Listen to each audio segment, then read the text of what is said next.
Frankie and Tommy here. Previous episode's highlights start with Jon realizing the outfit ruined the whole damn vehicle. I liked the car till I got out with that fucking goofy outfit. That is every man seeing vacation photos and realizing the shorts were the real crime. Yeah, me too.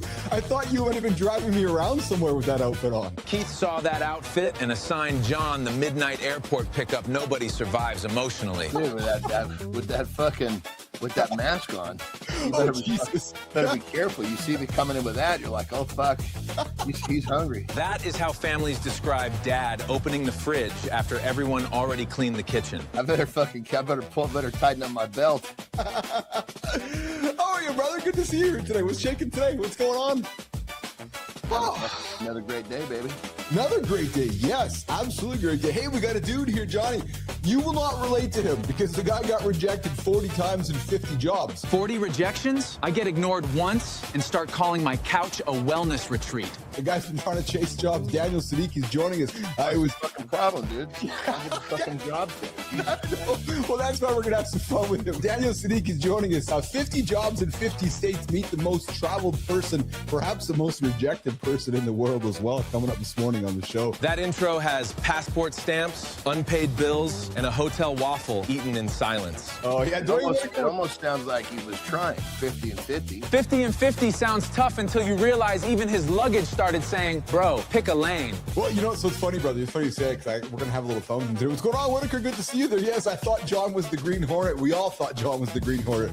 Well, so listen. That was my version of the GIMP from Pulp Fiction. Jon said Pulp Fiction, and every HR department in America stood up like church just ended. You see me just like that? That's right. See me just like that? That fucking car's like the chest for me. I'm coming out of that chest. I'm putting somebody on that. I'm bending somebody over the fucking sawhorse. To all my Pulp Fiction fans, could you imagine if the Andersen like archetype? Hold on, my fucking thing fell. 1 second. Not going. That's my forearm protector right there. Only Jon turns mild desk discomfort into tactical gear. My elbow hurts, and I just complain publicly. Oh, yeah? Yeah, otherwise my shit gets all fucking raspberry. Anyway. I didn't know you had gone to China. Yeah, we had to stop. It was quick. We had to stop in China because we couldn't fly. Okay.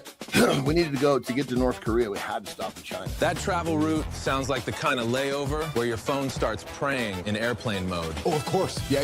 Such a thing as a fucking plane coming from the U.S. Oh, there was this one that I had kind of taken, and he was a huge calf. He was a certain type of cow he was, and he was fucking massive. Yeah. They didn't know if they're going to let him be a bull or they ended up castrating him, right? But he was fucking massive. You know, like the biggest one by probably 1.5 foot, like his back. So I called him Luther. You name a farm animal Luther, and now dinner comes with backstory and a ruined childhood. It was like after Lou Ferrigno. Right? Oh, yeah, yes. And so when it came time to kill this fucker, when they were going to slaughter him. There it is. Cute cow story just got dragged behind the barn and handed everybody a therapy invoice. It was crazy. And I'd seen this plenty of times before. You know, they'd put him in this chute so he couldn't move. Yeah. And then, you know, if he was settled, they just left him there. But if he wasn't, people would kind of call him, and the fucking guy would take the pistol and he would literally draw an X so the fur would make kind of you could see the X with the pistol. I know. He would fucking pop the middle of that X. And normally, dude, as soon as that fucking gun went off, the cow hit the ground. It was like one single thing. It happened so quickly. Yes. I was like, whoa, first time I saw that. And it didn't really faze me because the cow didn't even know what happened, right? Yeah. Yes. Fucking Luther. Pow! Fucking standing there. Luther stayed up after that? I pull one back muscle sneezing and cancel my whole personality. Blood comes out and fucking starts running down his face. He's licking his blood. He's licking it, and you can see he's starting to get uncomfortable. He's looking down, starting to move. Fucking pow. It took like 4 shots to put him down. Murphy. Holding parts. Yeah. And dude, this thing was fucking powerful, at least for a 10-year-old or 11-year-old. And he tells me, he says, he took me out and showed me how. He goes, if I give this to you, you have to promise me one thing. You cannot shoot this straight up in the air to see how far it goes. That warning has raised every dumb boy alive. Tell us not to do it, now it's the mission. Because it'll go out of sight, and then it'll come down, and if it gets you, it'll be the end. Oh! He goes, but if you do this, he knew I was going to. Yeah. Because if you do this, if you make this mistake, If you do whatever you do, yes. do not run. Oh yeah. Yeah. Because there will be some bit of wind that will move it off track. And if you run that direction, you have a much better chance you just stand still. Oh yeah, I never thought. Right, because you shoot it up, the wind's going to take it off course. It's not going to fall directly down on it. Yeah, he goes, and even if there's no wind, you didn't put it up straight perfectly. Yeah, It's not going to come back. I love So, it. of course, what do? You know, as soon as he leaves, I run out the fucking field and fucking, boom, shoot that fucker. And there it goes, like, oh, fuck, you can't see. My buddy just fucking flips out. So I was just gonna say we start running. I'm like, no. I probably didn't tell him don't run, you know. And I'll be fucking damned, dude. This thing came down probably 4 or 5 feet from it. Oh shit. Yeah, probably went that deep in like a hard fucking field.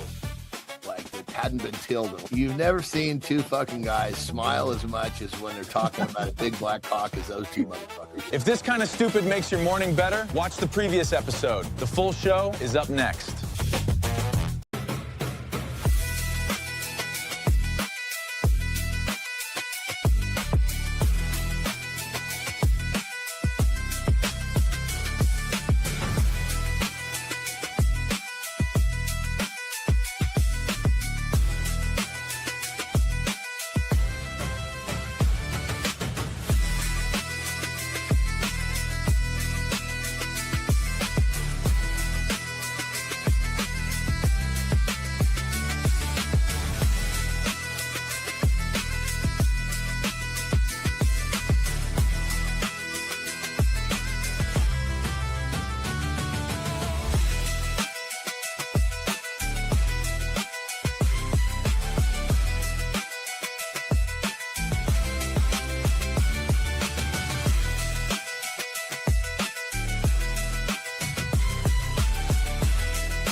Today we're talking about why comfort is aging you faster than your birthday candles, and why the answer is not another supplement, another app, or another wellness routine. It's friction. It's challenge. It's doing the hard thing before your body starts filing retirement paperwork without your permission. Only on Mornings in the Lab.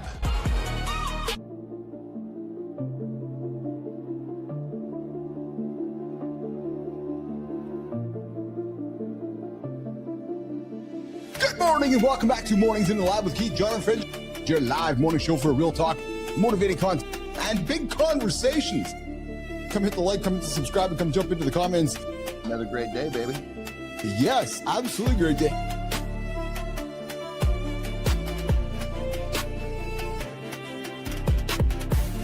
There is not a platform on the planet that is creating immutable live conversation out there other than Mornings in the Lab.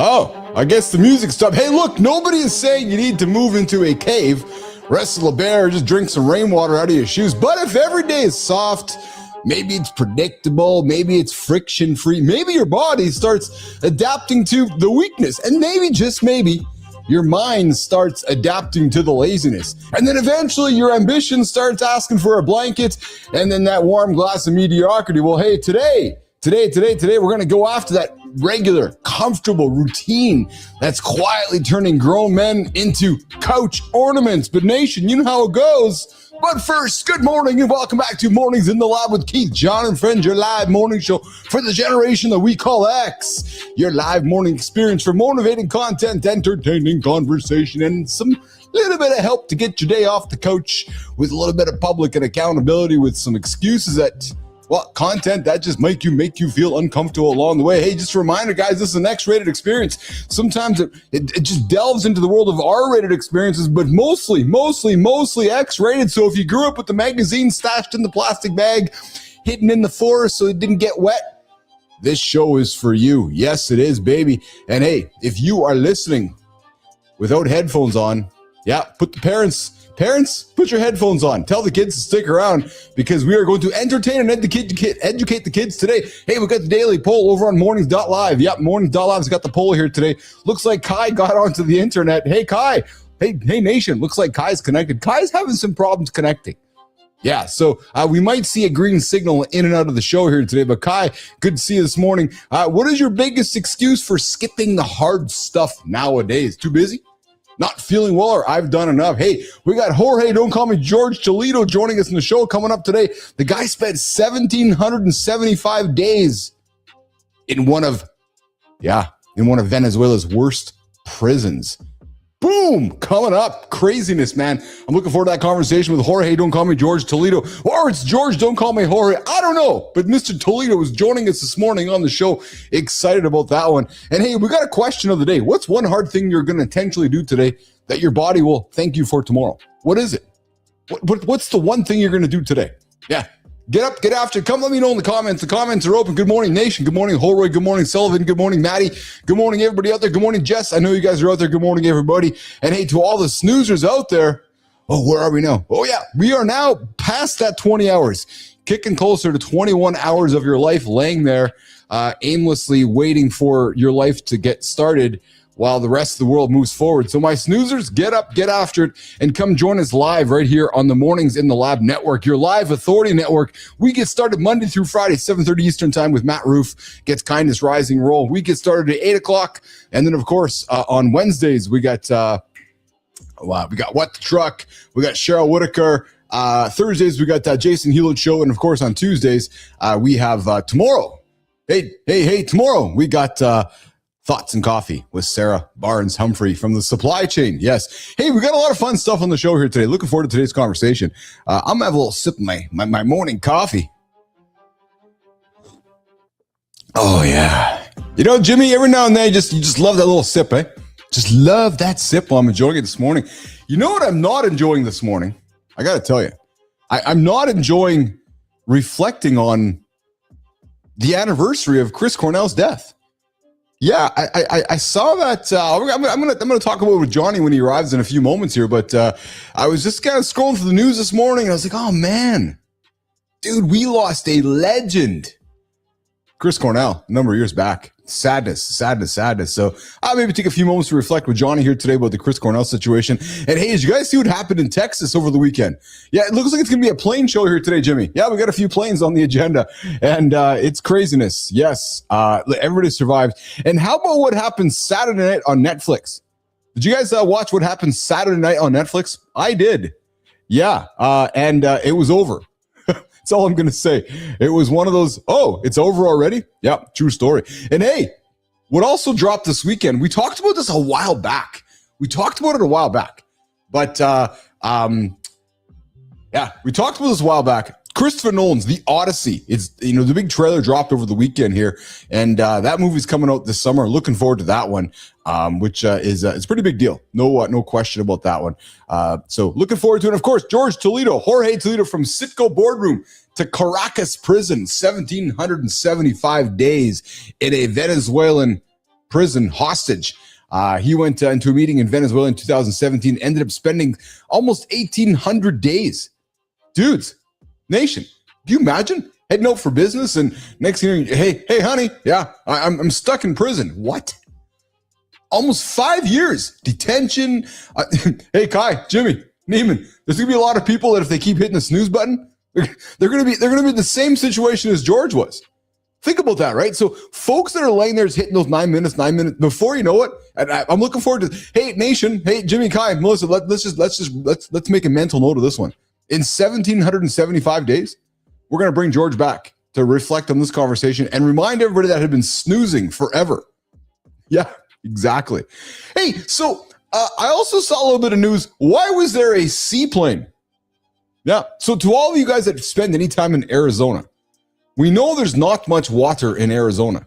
Well, apparently a seaplane, yeah, I said seaplane as an SEA plane, seaplane, was flying in Arizona and had to land on a road. I'm a little bit confused by that one. What the hell the plane was doing? First of all, flying in Arizona without any lakes or areas of water around, but then also landing on the road. So that's kind of interesting. Good morning, Sullivan. Good to see you this morning on the big show. We call Mornings in the Lab with Keith, John, and friends.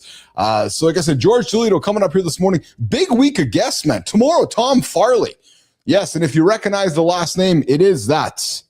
Tom Farley. We're going to talk addiction. We're going to talk drinking, talking all that unfortunate situation that goes through life for all of us men. And that's going to be a conversation tomorrow with Tom Farley. Looking forward to that one. And hey, guys, of course, we got the phone lines. Yes, we do. And I see them right there, 431-300-3005. I just realized, yeah, the Grok phone and the phone line's dead. So if you phone me, it's going to be an interesting situation how the phone works this morning. But yeah, that's... Yeah, so we'll be using the phone on the different one here this morning. But hey, they're there, 431-300-3005. If you have content you want to put onto the show, like good time, Charlie's always sending me good clips. So send it to me. Send me a text, send me a clip you find. Would love to see what you guys want to talk about. Good morning, Dwayne. What's shaking? Whitaker. Good to have Mr. Dwayne Whitaker out there this morning, out there in the Mornings in the Lab Nation, hanging out with us all the way from Jersey. Yeah, true story. All right, Jon Andersen's coming up here in a couple minutes. And oh man, yeah. You guys ever wonder what would happen if you shot a propane tank out of a cannon? I'm gonna show you. It's one of those things where you're like, yeah, when I'm 12, I'm gonna go play in the farm and do crazy shit. Well, this dude is putting some crazy shit out there. I'm looking forward to that one. And not just because you have a lot of cash. Just because you got a lot of cash doesn't mean you got to flaunt it. Chad Ochocinco talks about, he got some words of wisdom this morning, which is awesome. And then MGK, yeah, that guy, Machine Gun Kelly. What do you do when you have a lot of cash in the bank and you got a daughter that has a birthday? Do you buy her a Mercedes? Do you buy her a Bugatti? Or do you buy her an Acura? What do you buy her? Well, we're going to have that conversation coming up. But hey, it's time to turn our attention to what we do every time at 10 minutes after the hour. And you know what happens? Yeah, the Dodge Lancer, Jimmy, is that what it is? Well, hey, guess what's going to happen right now? The morning loop, it starts. Oh, yeah, it starts right now, baby. Good morning, nation. We're back. Morning Loop is already stretching its legs. Last week's guest draft was honestly unfair. Most rejected job man, last person off the plane, and a mountain rescue volunteer who hit rock bottom in 2023. Then we got a man 4 times pointed a gun at his face. That's not a resume. That's a movie trailer. Good job, Kai. That's a real lineup. You brought real guests, not warm bodies with microphones. Now we're watching this week. No pressure, Kai. Just the entire nation judging breakfast. Let's see who walks in next. Let's start the morning loop.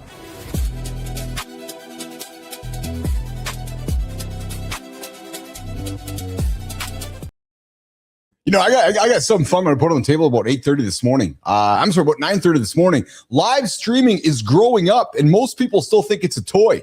Yes. A A lot of people still think, so I don't want to paint a broad brush. I'm just going to take a light brush. A lot of people still think that live streaming is just someone yelling into a webcam like I do every single morning. Reacting to comments and hoping the internet behaves for 45 seconds. But I got to tell you guys, the medium this medium is growing up. The winners are building real formats like we're doing, recurring segments, audience habits, trust structure, and most people still live streaming like a toy. I don't want to go live. I got that conversation dropping at about 9:30 this morning during the morning focus. We are going to get into a little bit of a monologue this morning. Okay, let's get the show on the road. Good morning from Russia. Yes. Oh, yes. Hey, so do we think he's actually from Russia? So, Jimmy, how do you say that guy's name? It's Bakhnom Komai something. I don't know. So I want to postulate for a moment. Do we think he's from Russia? Because I'm going to be the person that go on the record to say, I don't mind that he's from Russia. Dude, if you're from Russia, that's awesome. Fuck, welcome to the show. If you're from Russia, we'd love to have you join the show with myself and, that guy over there. Jimmy, I see him in the distance. Is he from Russia? What's his name? Jon Andersen.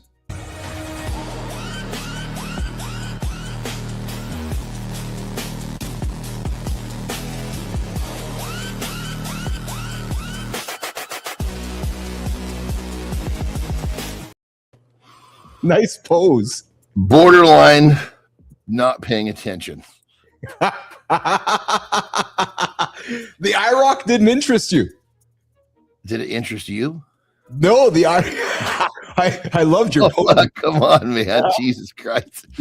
My cousin had an IROC just like that. Yeah, the old school IROC. Yeah, I mean, if you had a fucking mullet, and or even better if you had no hair up here and you had a fucking had a ponytail where you're going to be in 20 years, that IROC was perfect. Yeah, exactly. Do you remember when Smokey and the Bandit came out and changed the men forever because the Trans Am? Remember it was like the Trans Am, and it was Burt Reynolds and Sally Field. And that car, it changed men in North America, dude, for the longest time. That Trans Am. Remember that black with that Firebird on the front there? Yeah, but I agree 100%. But are you comparing an IROC to a Trans Am? No. I'm taking it back to fucking the IROC was good. I was gonna say, because Jesus Christ, that Funny Farm really got a hold of you, didn't it? Dude, we both know the IROC was like the poor cousin. It was like, okay, we got to try to reinvent the Trans Am 1,000 years later. Let's make the Chevy IROC. What the fuck was that? I don't even know where the IROC came from. It was I know. It was like Camaro, there was Chevelle, there was all these really fucking like cool, I guess you'd say 60s and 70s. Oh, you're right. Yeah. And where the fuck that thing came from? I think their goddamn, car designer was on a bad fucking trip or something. Oh, then all of a sudden, IROC. You're like, what? What is that? Dude, how was your weekend? I know you had some company. How was it? It was good. A lot of relaxation, which was really nice. Oh, that's nice. Yeah, just hanging out and chatting and company and conversation, so to speak. Yeah, my buddy is unfortunately going through a separation. Oh, I'm sorry. Yeah, and it just fucking hit too.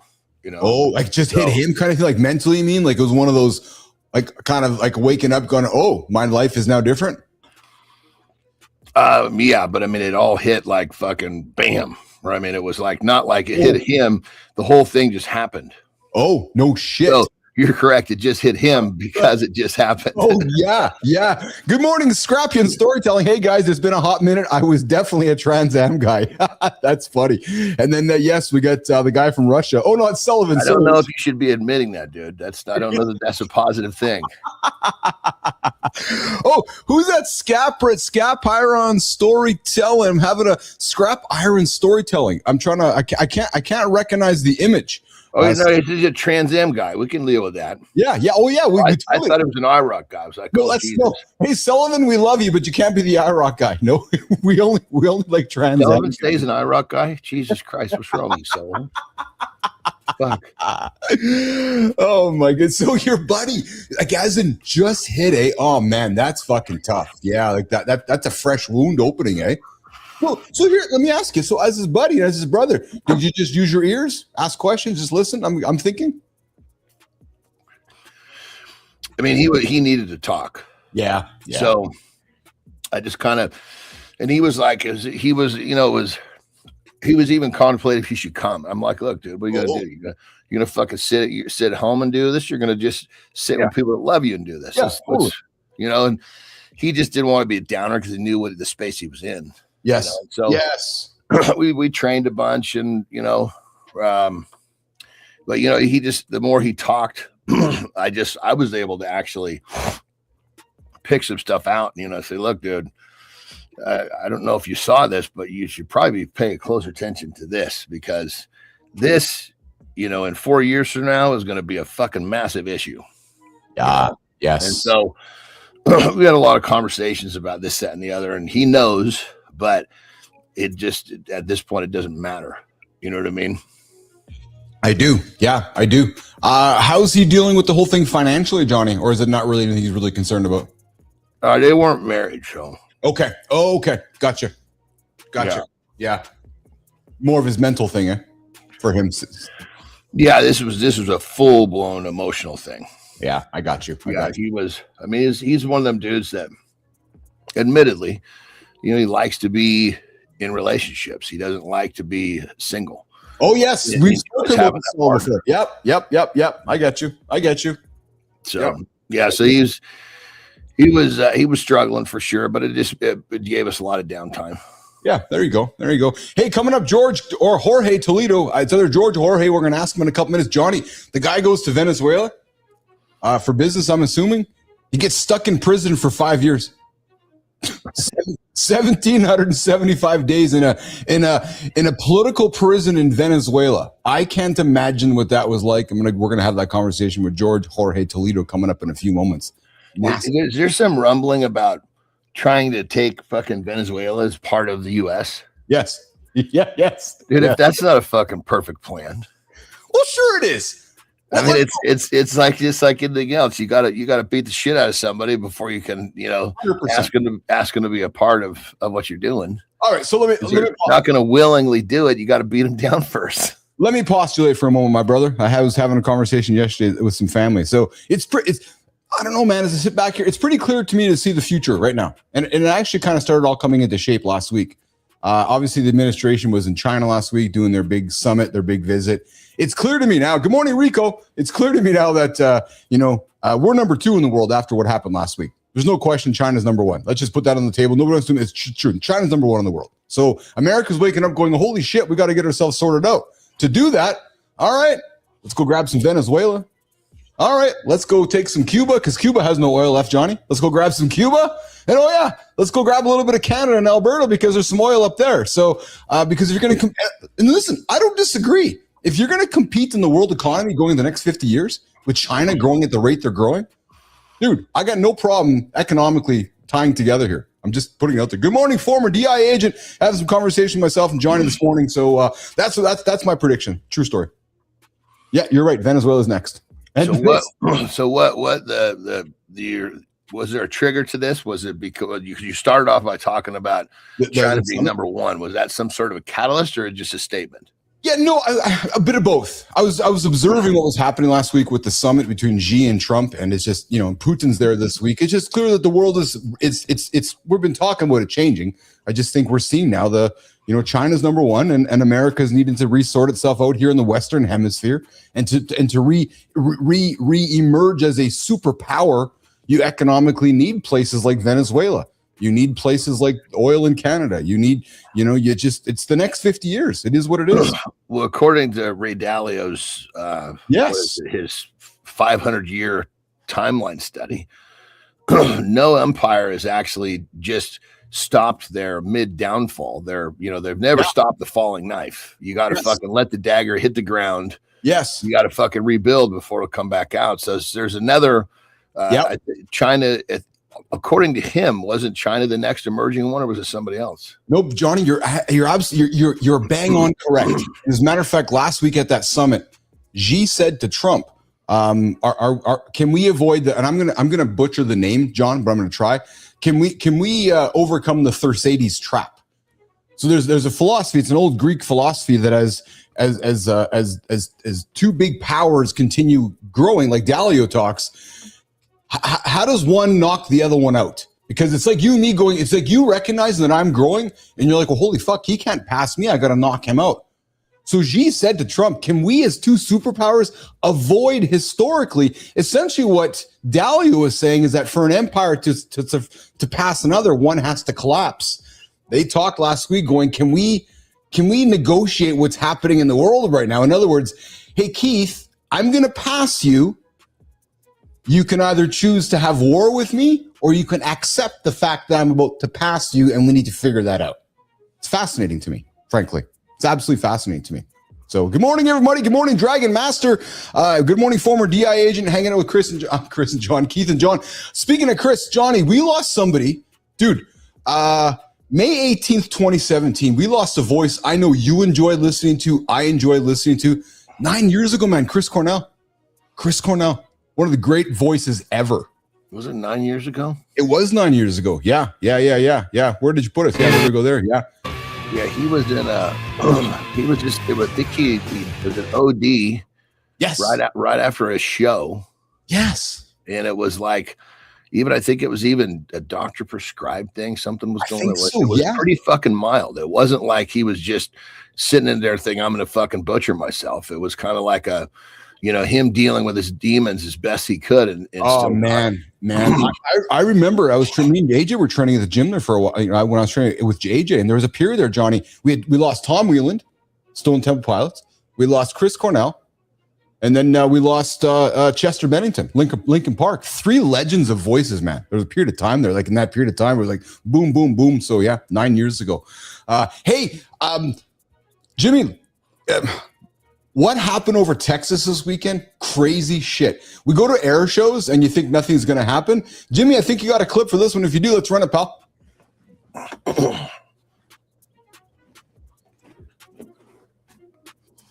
No? All right. Oh, yeah. No, not that one. No, not that one. There's actually a couple of them. It's an airplane show today. No, Jimmy, the one that happened over Texas when those two planes collided. We got $134 million of fighter jet hit the dirt in Idaho yesterday, and 4 guys floated down on parachutes. Growler jets collided mid-air at an Idaho air show in front of thousands. All 4 crew ejected alive. That's not luck. That's years of drilling one move until your hands don't need your brain. Most men never train anything that deep. Your crisis won't wait for you to get ready. You're either built for it or you're not. Dude, check this out. So look at the 2 planes. Was it Idaho or Texas, brother? Oh, was it in Idaho? Oh, I thought it was in Idaho. Yeah, I'm sorry. You're right. It was in Idaho. I thought it was in Texas. But yeah, check this out. Yeah, they collided in air at an air crash. Run it back again. Oh, there he is. Yeah, they're like caught. That's exactly it almost looks like one plane right there.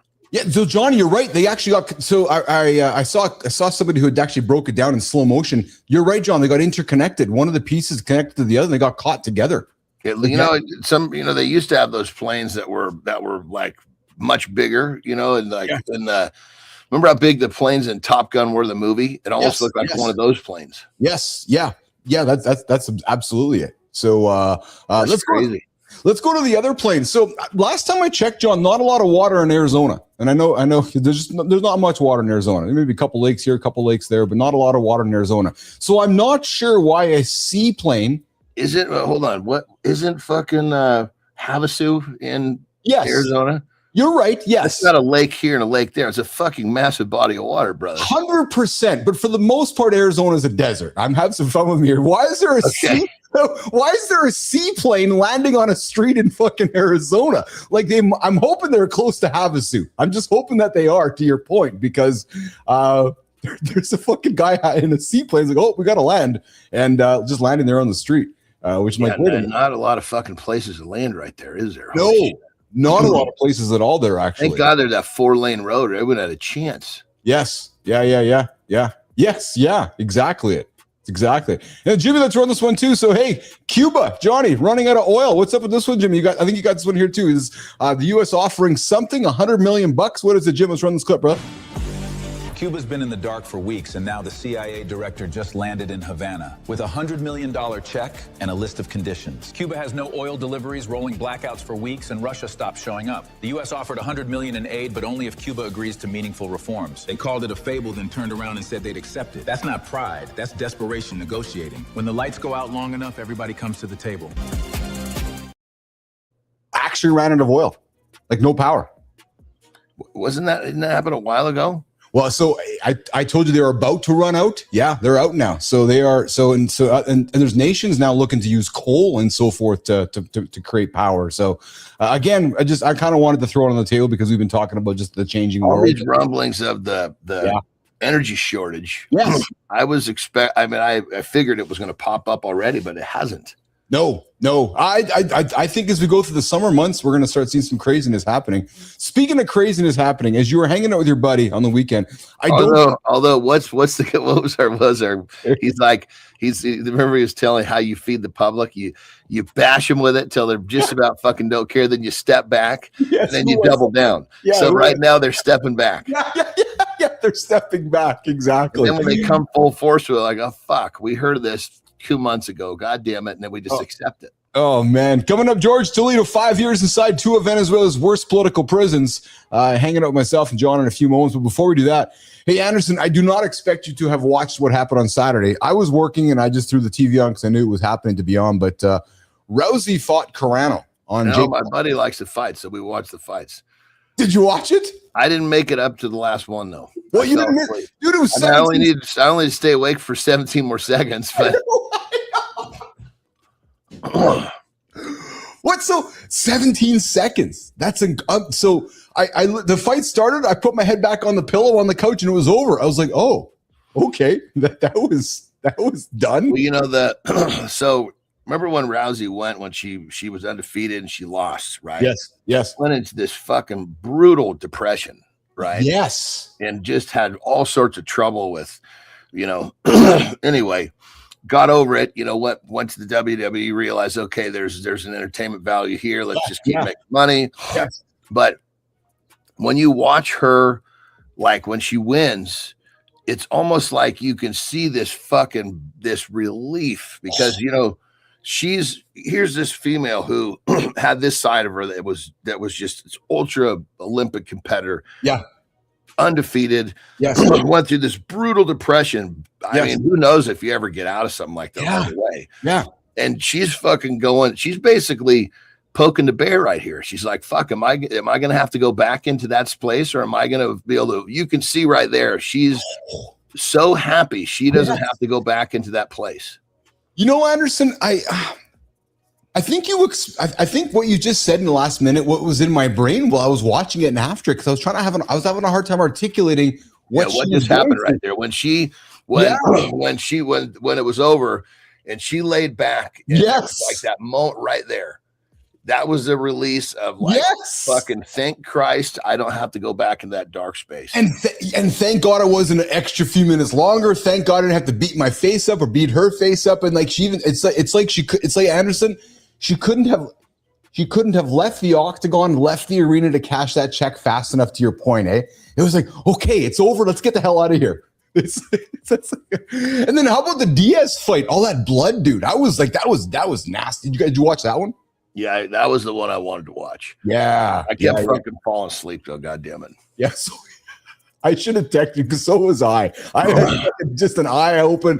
Well, yes, so it was 11 o'clock for me. It was 9 o'clock for you. It was late for both of us, dude. I was struggling. I was like, this is where he fucking lights up, right? Yes. He's going to come back in one of these rounds and I'm going to be so fucking pissed. And that, but he's just he's at a certain, did you see his brother at one point come back? Yes.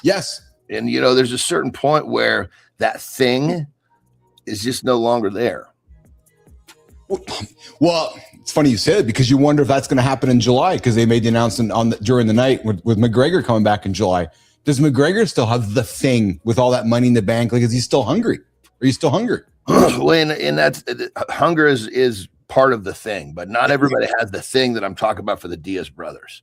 The Diaz brothers just get in there and fucking fight. Yes. Like they literally fight. Almost like they're in the fucking schoolyard. Yeah. But that's what makes him so hard to fucking beat. Yeah. Is that like, you know, the worse you beat me up, now the worse I got to fucking protect my area code. You know what I mean? Yeah, I do. And it's a different type of fight with those dudes. You know, it's at some point, you know, you're just like, okay, dude, you're the new bully on this fucking schoolyard. I'm good with this. I don't, that thing in me, you know, I'll share my area code with you. That's fine. It's interesting to hear. It's interesting to hear you put it that way, because because when you lose that thing, because that street fighter in you is the thing, and if you lose that, you're. I mean, McGregor is just his thing is he's just fucking amazing, fucking artist, fighter, athlete. Yes. Look at the Diaz brothers. I mean, especially Nate. He's fucking walking around all goofy, like, you know. I know. But you start fucking beating on him, he won't stop. No, And that's the thing. That's the thing about those guys. I know what you mean. It's that unrational part. Unrational, yes. That makes them so scary. And so dangerous, because you don't know what to expect from them at all, actually. You got Petro coming in here saying, I understand you're going to fight to death, you would use whatever, including submission holds, but it's not a fight to death, and submission holds ruin the potential for a good fight.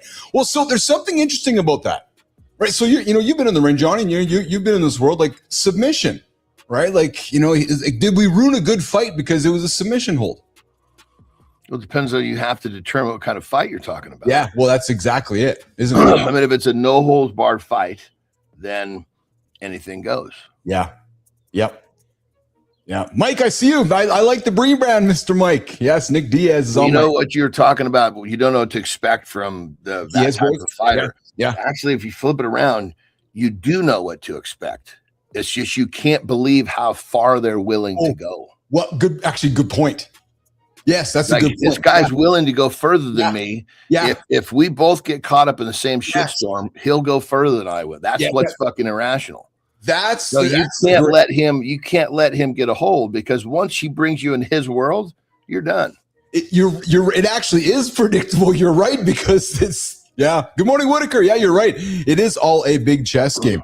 All right. Well, listen. Speaking of a chess game, I got some wonderful words of wisdom from Chad Ochocinco. We're going to drop during this conversation with Jorge, but let's put that on the table. Let's get Sophia Grant, George, Jorge Toledo, myself, Jon Andersen. Let's get a conversation going here. The guy spent 1,775 days in prison, in one of Venezuela's worst political prisons.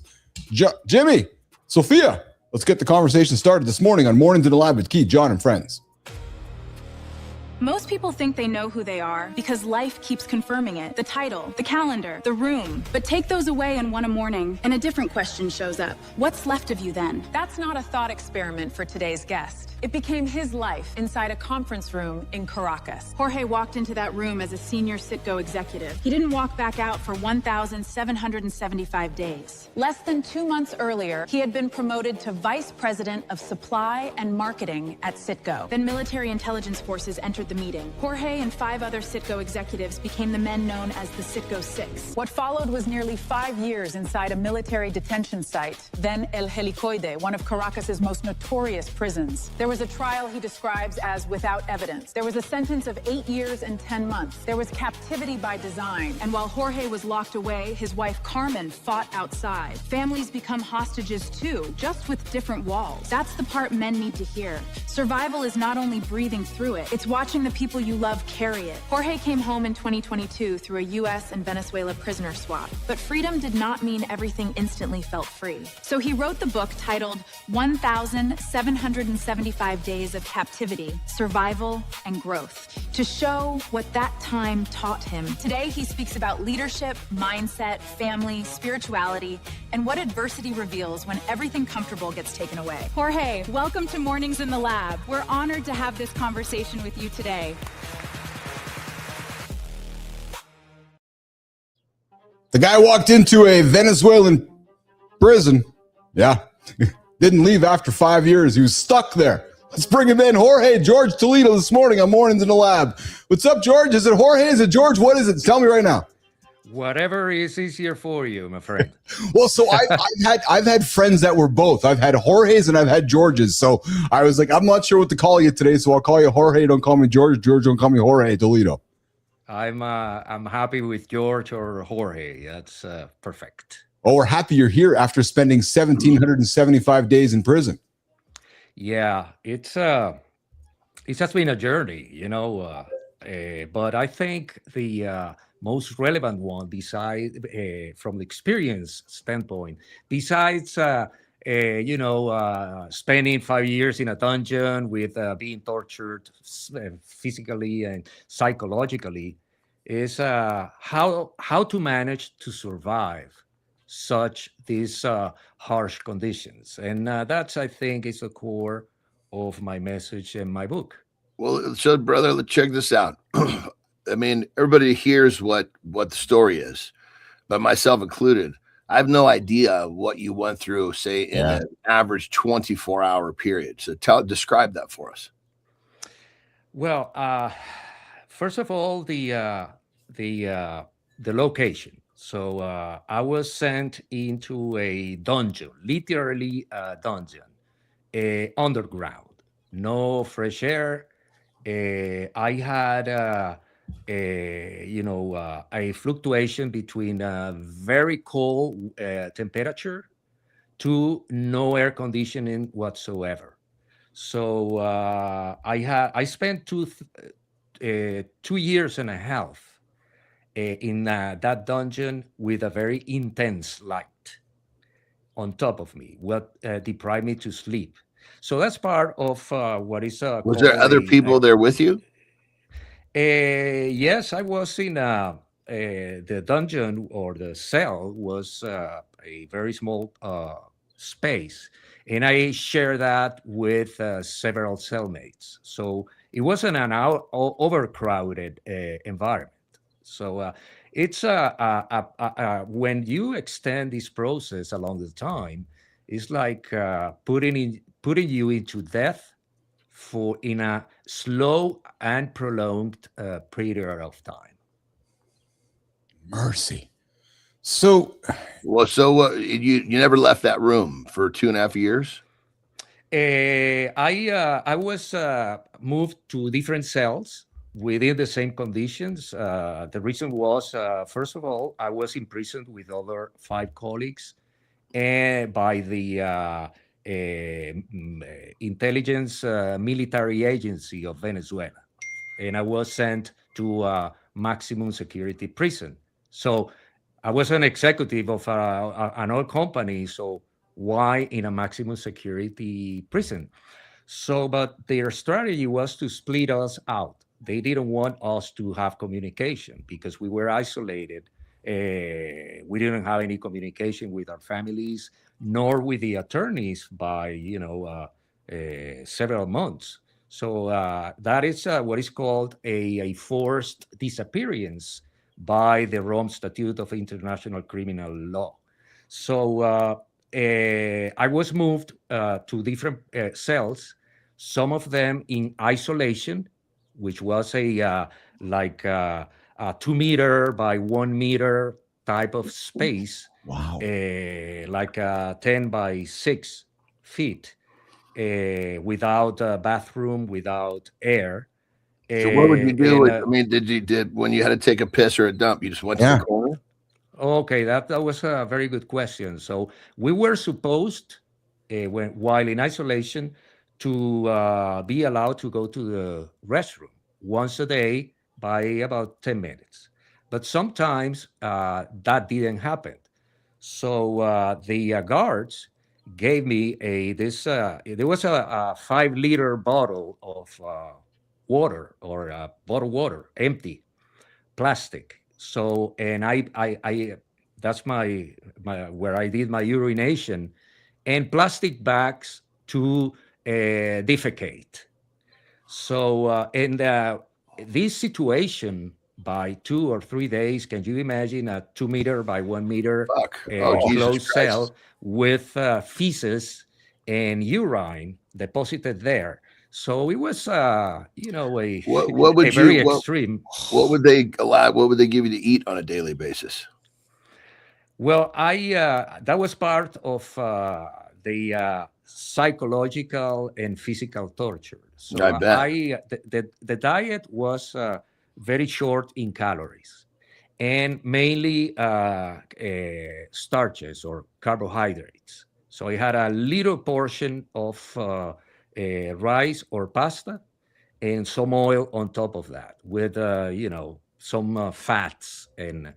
But I, in my, recollection on the number of calories that I was intaking in a daily basis, it was not even reaching 500 calories per day. I was going to say, it sounds like a sub 500 calorie a day diet, which fucking brutal after a couple of days, let alone a couple of years. Let me tell you what happened in 10 months. In 10 months, I reached 100 pounds of weight. Oh, fuck. Wow. What were you at? Yeah. What did you, when they got you, when you checked you in, how much were you? I was 181, 82. Oh my God. Almost half your body weight. Yeah. So I was in starvation. Well, prior to my detention, I spent several years running marathons. So 2 months before my detention, I ran a marathon, and I was like in a recovery time. So my normal weight was 172, 73 pounds. So I had some extra weight, but I had in that decrease of weight, which is clearly put you into starvation. Yeah. So I lost all my muscular mass. Yes. So your body's chewing that up at probably an equal basis, fat and protein, or fat and muscle at the same time in that type of an environment. Exactly. So it's like your body cannibalizes itself. So when I reached 100 pounds, I was just flesh and bone. So like in my arms, it was just like having a piece of cloth. Yeah. Yeah. And so my thought at that time was, if I continue more months in this situation, I'm gonna die. So they put me into death this is like a sort of a death sentence, but in a prolonged period of time. So that's the what happened, Wow. Hanging out with George Toledo, myself, Jon Andersen this morning. The guy spent 1,775 days in a Venezuelan prison. George, so take myself and John back to this. Let's go back. It's November 21st, 2017. So were you an American business executive or a Venezuelan business? American. So American business executive. You end up in Caracas. I'm putting my head in your spot. Put your suit on, you're going to a business meeting like you've done so many times. You walk into a conference room in Caracas. By the time the meeting's over, what are you in handcuffs? You escorted out, and then you're going to prison. So take us through going to the meeting and how you end up leaving the meeting, going to prison. Well, that was a week before Thanksgiving at that time. Yeah. So and I got I was summoned to a meeting in Caracas without any clear agenda. It's something a couple of days meeting. So since I was the head of the supply and marketing group, I had under my organization had the responsibility of the crude oil supply to our refineries in the U.S. from Venezuela. So in some way, I said, they are asking for the executive. They are not asking for the managers or the traders. But anyways, so when I landed in Venezuela, and they shared with me and the rest of the team of executives the agenda, I realized that, they were going to discuss financial and legal items.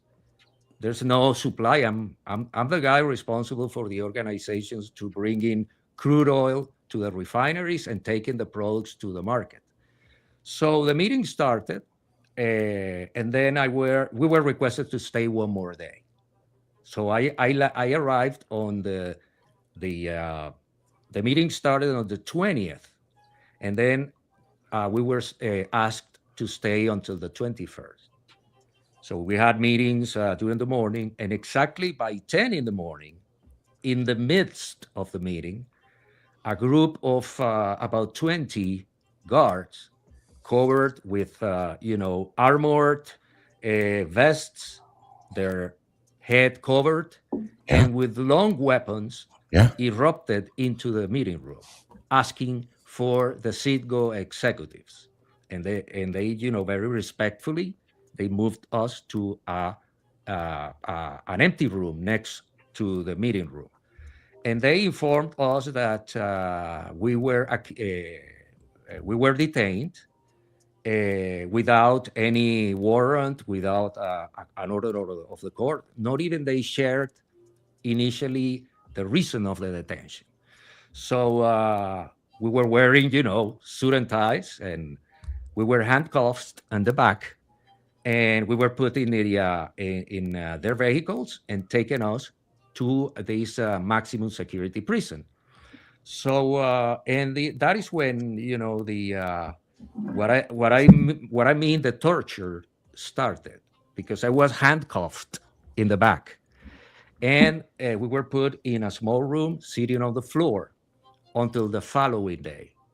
So obviously, I was the whole time handcuffed. The whole time.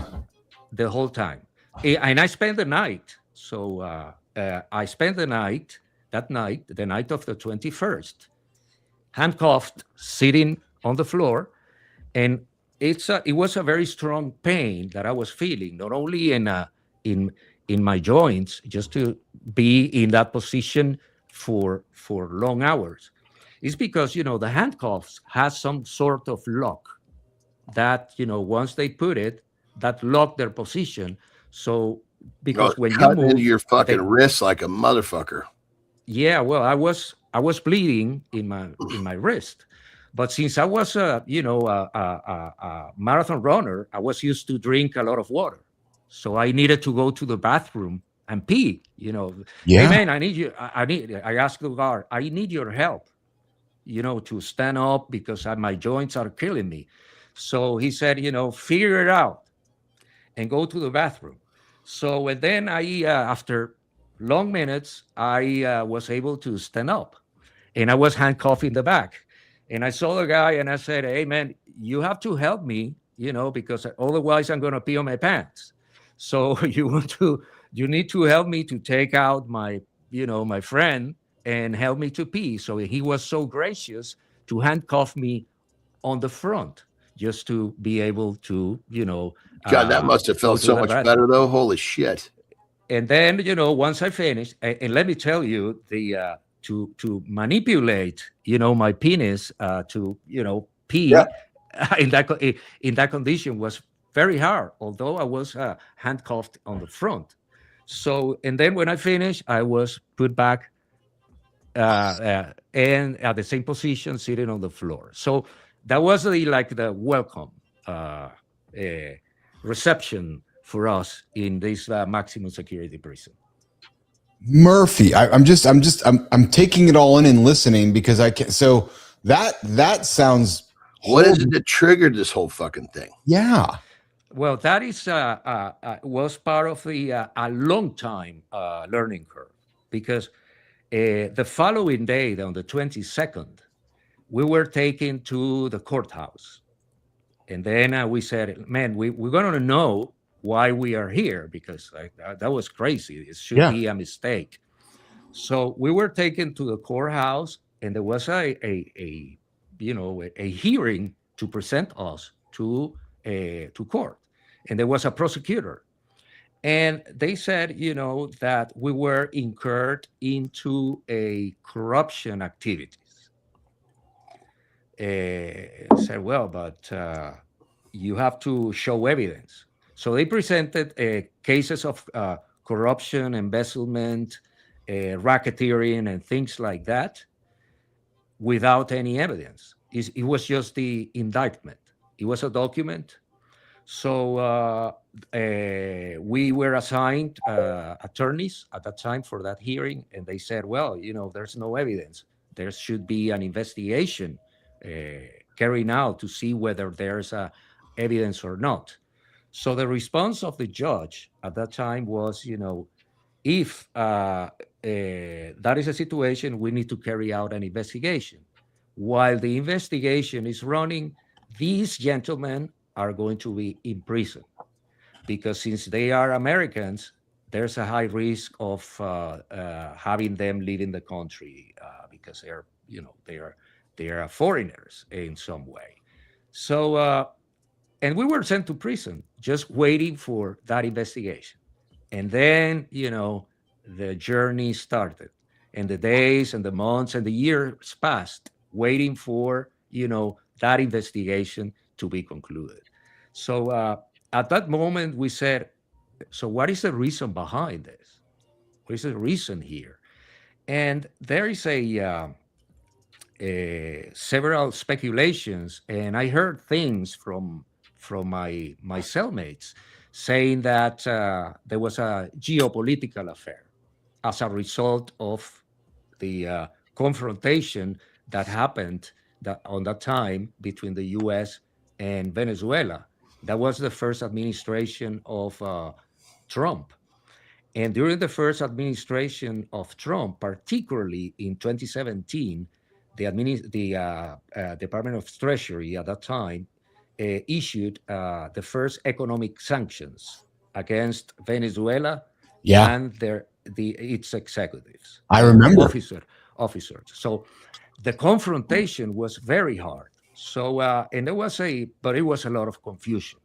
So I didn't have any information at that moment because I was in a cell on the ground without communication. I didn't have communication with my family at that time. So I needed to designate my legal representation, and I didn't know how.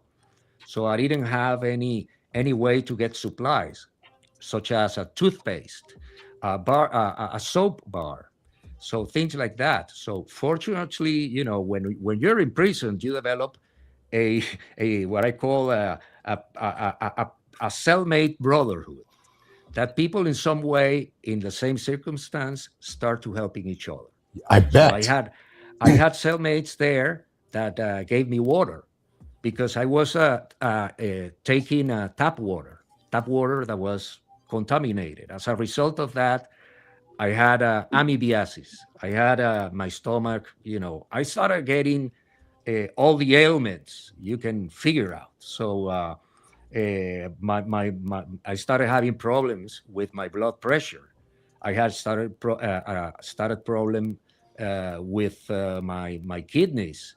I lost completely my sleeping pattern because of this intense light and the stress. I was sleeping on the floor without a mat. So my direct friends were the mice and the cockroaches that went all over. So and no fresh air, no.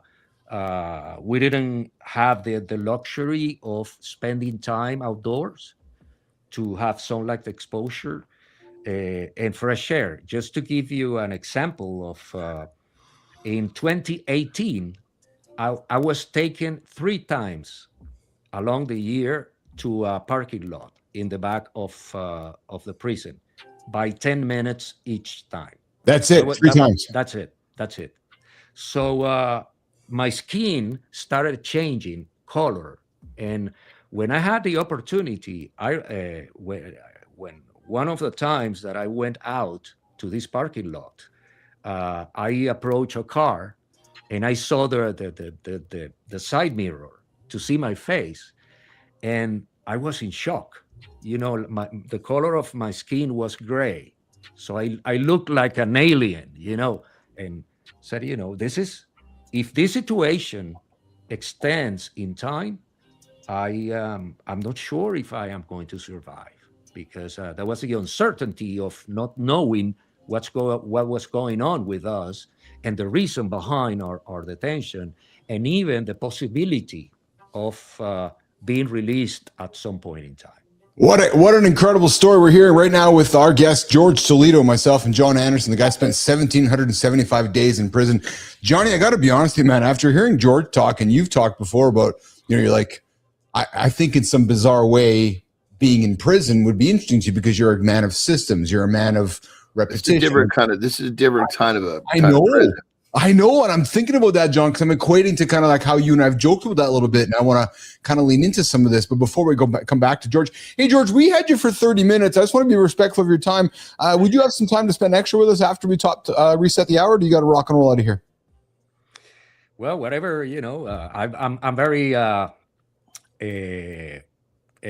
grateful for the invitation at the time. So whatever you allow me to talk, I'm very happy.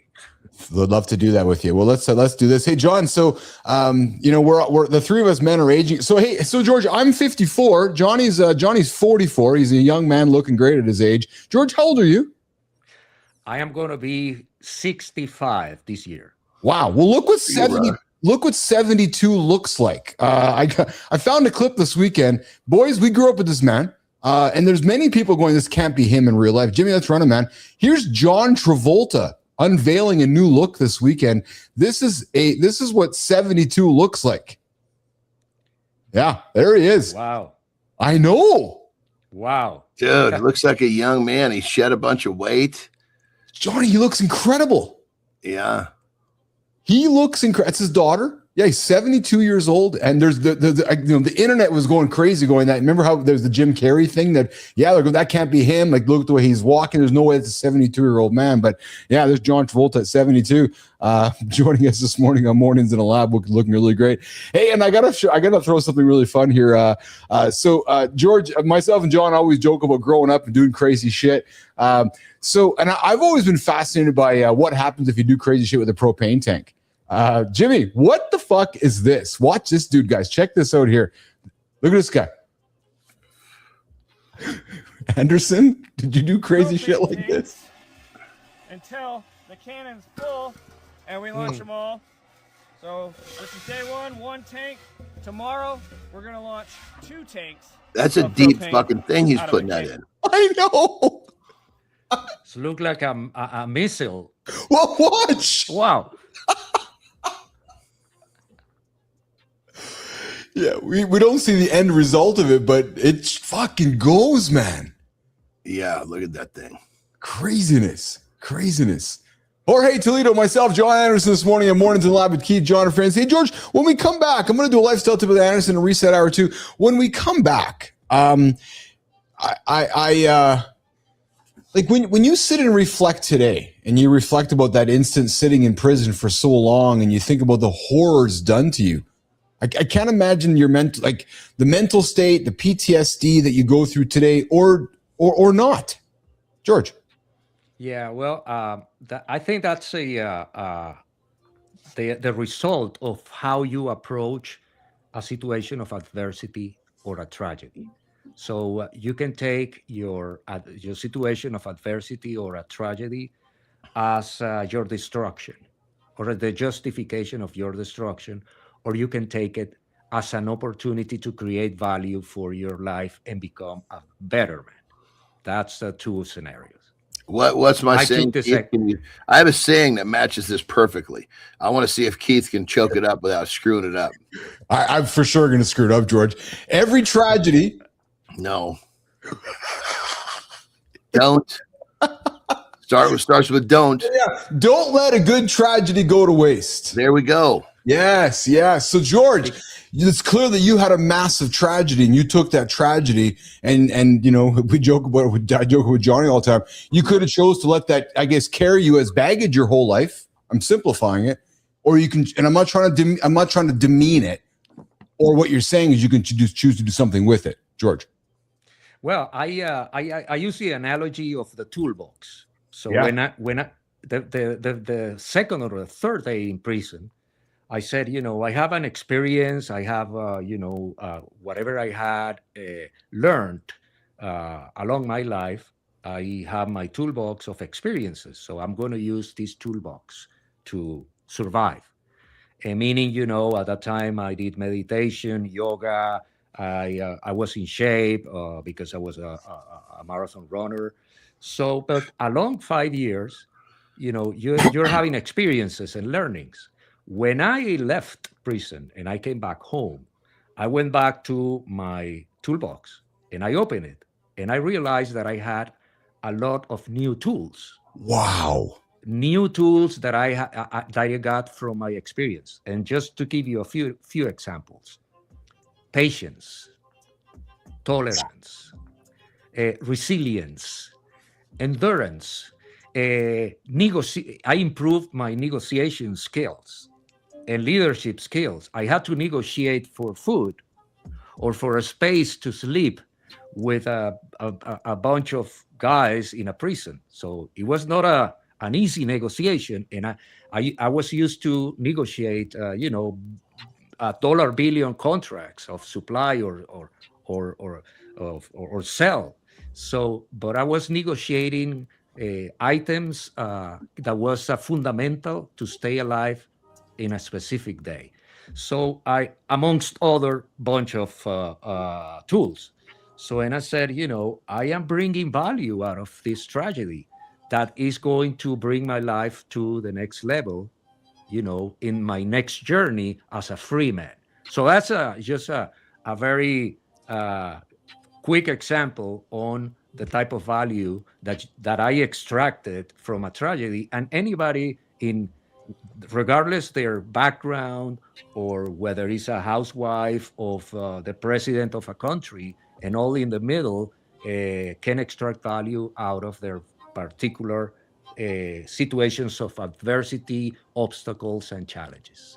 Don't let a good tragedy go to waste. Hanging out with George Toledo this morning, stuck in jail for 1,770 days in a Caracas, Venezuelan prison. We're going to do a lifestyle tip with Andersen. What you focus on is what you feel from Dwayne Whitaker. Reset hour 2 and come back and continue the conversation this morning with George Toledo on Mornings in the Lab with Keith, John, and friends.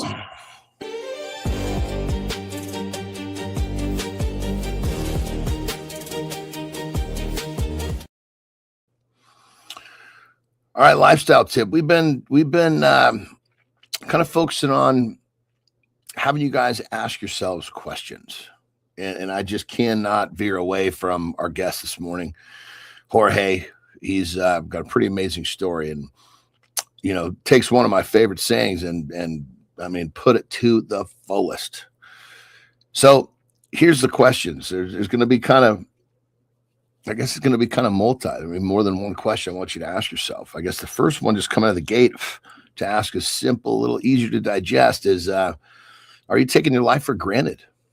Because here was a guy who, he was in a boardroom. He was in a suit. He was, highly successful dude. Next thing you know, he's doesn't have a clue why, and he's in prison, in a prison that we all will see on movies.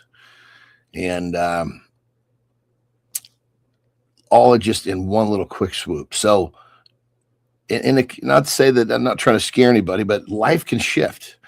You're probably not going to get put in a prison like that, but God knows, maybe someone can pass. Maybe you could become ill. Are you taking your life for granted? There's so much to be grateful for. So many worse things could happen. So that's the first question. Question 2 happens to all of us. We all get kicked in the nuts. We don't all get put in a prison, in a dungeon with a bright light so we can't sleep and starve to death, like our man Jorge, but we all have our own version of tragedies. So the second question is, are you letting a perfectly good tragedy go to waste? Because that tragedy, just like Jorge explained, he lived through, gave him a greater set of skills to negotiate the rest of his life. His toolbox expanded. And I know this is just kind of me sitting here rambling, but these are two pretty intense questions. If you really, really think about these have the massive ability to change your perspective. And that change of perspective can change your life. It's just that quick. So question 1, are you taking your current life for granted? Question 2, we've all got them. Are you using your tragedies to better your life? Rock and roll.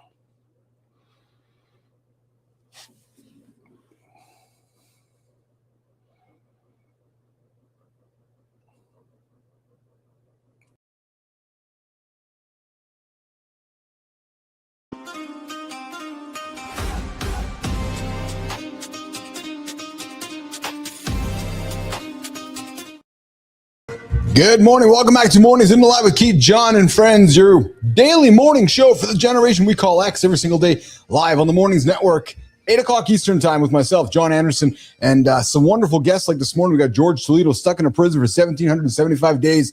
Yeah, stuck in a Venezuelan prison for 1,775 days. Coming up tomorrow, Tom Farley. You recognize the last name? Yes, you do. Tom Farley joining myself and Jon Andersen coming up on center stage tomorrow. A full week of guests. Looking forward to that conversation tomorrow with Tom Farley.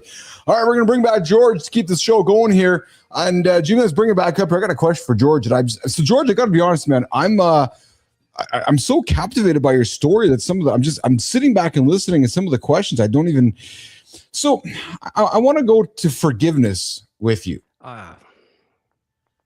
You're sentenced to 8 years and 10 months. Trial, no evidence. Yet today, dude, today you speak about forgiveness. You speak about dignity. You speak about growth.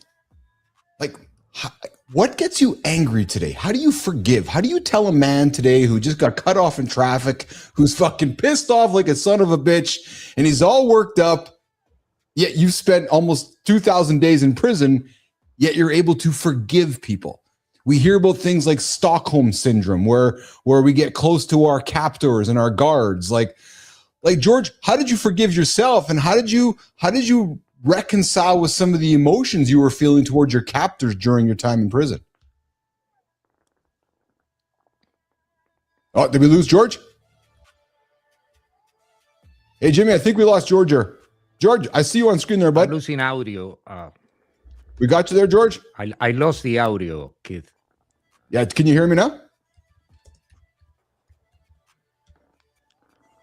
Yeah, so we're going to remove George. So Jimmy, let's talk to George in the private room here. We'll bring him back. I don't want to lose him here, so let's have a chat with him in private. George, we're going to talk to you in private and try to bring you back up on screen here while we're doing that. I'm with you, Petro. I'm with you in the scheme of things. Like I don't like, man. This idea of forgiveness is fascinating to me. And I had Melissa. We had a gentleman on Live and Live with Keith Bills a few years back, also stuck in a prison in Venezuela. I think his name was Jorge as well. And I know we spoke with him about forgiveness. And I sit back here and I can't rack my head around how you do forgiveness when you're put in prison for almost 2,000 days. We're going to come back to that in a few moments. Hey, I just got a text from our boy Charlie. And Jimmy, I'm wondering if this is a signal. Now, Charlie, dude, I don't know if this is you or not, but it looks like we may have our boy Charlie with the IROC. There he is, good time himself. We got the IROC on screen here, man. I'm loving this one. And if Charlie, that's you, man, you are rocking it, brother. Good time with the IROC back in looks like the 70s there, which is pretty fun. Jimmy, let's see if George, you got my audio? George, you got audio? Yes, I got it. Awesome. Hey, Johnny, let's put it back on the screen here. Hey, we have Good Time, one of our regulars. Johnny, there's Good Time with his IROC. So we know where Charlie, so there's... You got a mullet too? It looks like he's got a mullet too. I think you described him perfectly, Anderson. So, George, let's talk. Did you hear my question, George, by any chance? No, please repeat. Yeah, so I want to talk forgiveness. You were sentenced to 8 years, almost 9 years in prison on a trial without evidence. Yet today you speak about forgiveness. You speak about dignity. You speak about growth. There's dudes that are cut off in traffic today that get all freaked out and can't find a way to forgive. Yet you stand here today and speak about forgiveness. And then we hear about people who get stuck in prison, this idea of Stockholm syndrome, where you get close to your captors and you have emotion for your captors. Was there any time where you started feeling friendly with your guards or the people that were holding you, and you talked about negotiation? I want to hear about forgiveness and this whole idea of Stockholm syndrome. George. Well, if you're seeing a guard in a permanent basis by 5 years, there's no way of developing some sort of communication and relationship. Yeah. So, and then they became the people that I saw every day. So you started communicating, sharing information. They talk about their families, their life. So that's the human, type of connection that happens with everybody. So now, I want to mention one of the times that I was taken to the courthouse when the trial started. So they took us to an underground entrance of the courthouse, and we were sent to a small cell that in order to wait for being called for the hearing. So, and that cell was used by many people, particularly political prisoners that are in a similar situation. And there was a lot of graffitis on the wall. And I saw one graffiti that was quoting Nelson Mandela. And I don't know exactly the wording, but the message was, if you keep anger or any feeling of revenge in your heart, you're gonna be a prisoner, no matter if you are released. So, and that made me think about, forgiveness. Forgiveness for me is not, trying to, let pass a situation that causes you suffering, or it's like, you detach. You detach from that. Not because you are doing a favor to the person who harmed you. It's because you are becoming free. Now, the other discussion I have with cellmates was the differentiation or the relationship between forgiveness and justice. So, and that was enlightening for me, because in my conclusion was, regardless, I have detached from, all these feelings that prevented me to go into forgiveness. So the application of justice and accountability is something that form the pillars of the society. So the fact of forgiving the people who caused me harm do not prevent me to pursue justice and accountability. So we're talking about two different things. Forgiveness is your liberation. So your detachment for something that is going to bring you unhappiness. So when I was released, I said, I want to spend time with my family, recover the time lost, reinvent myself, and enjoy life. And if I keep, all this anger and all these bad feelings with me, that is going to prevent me to pursue happiness. I want to get rid of that. Nevertheless, that action of detachment does not prevent me to pursue justice and accountability for the crime perpetrators. Two different things. So that was my conclusion after, leaving this nightmare. Jon, you're a man of philosophy. You're a man of intellect. I love your point of view, and I love how you listen and take things in. Like, dude, you listen to Jorge speak. What do you like? What like? Are you thinking to yourself, how the fuck could you have done this? Like, are you saying to yourself, why is this man not angry? Like, I'm really curious to know what you're thinking in your head as you're listening to his story.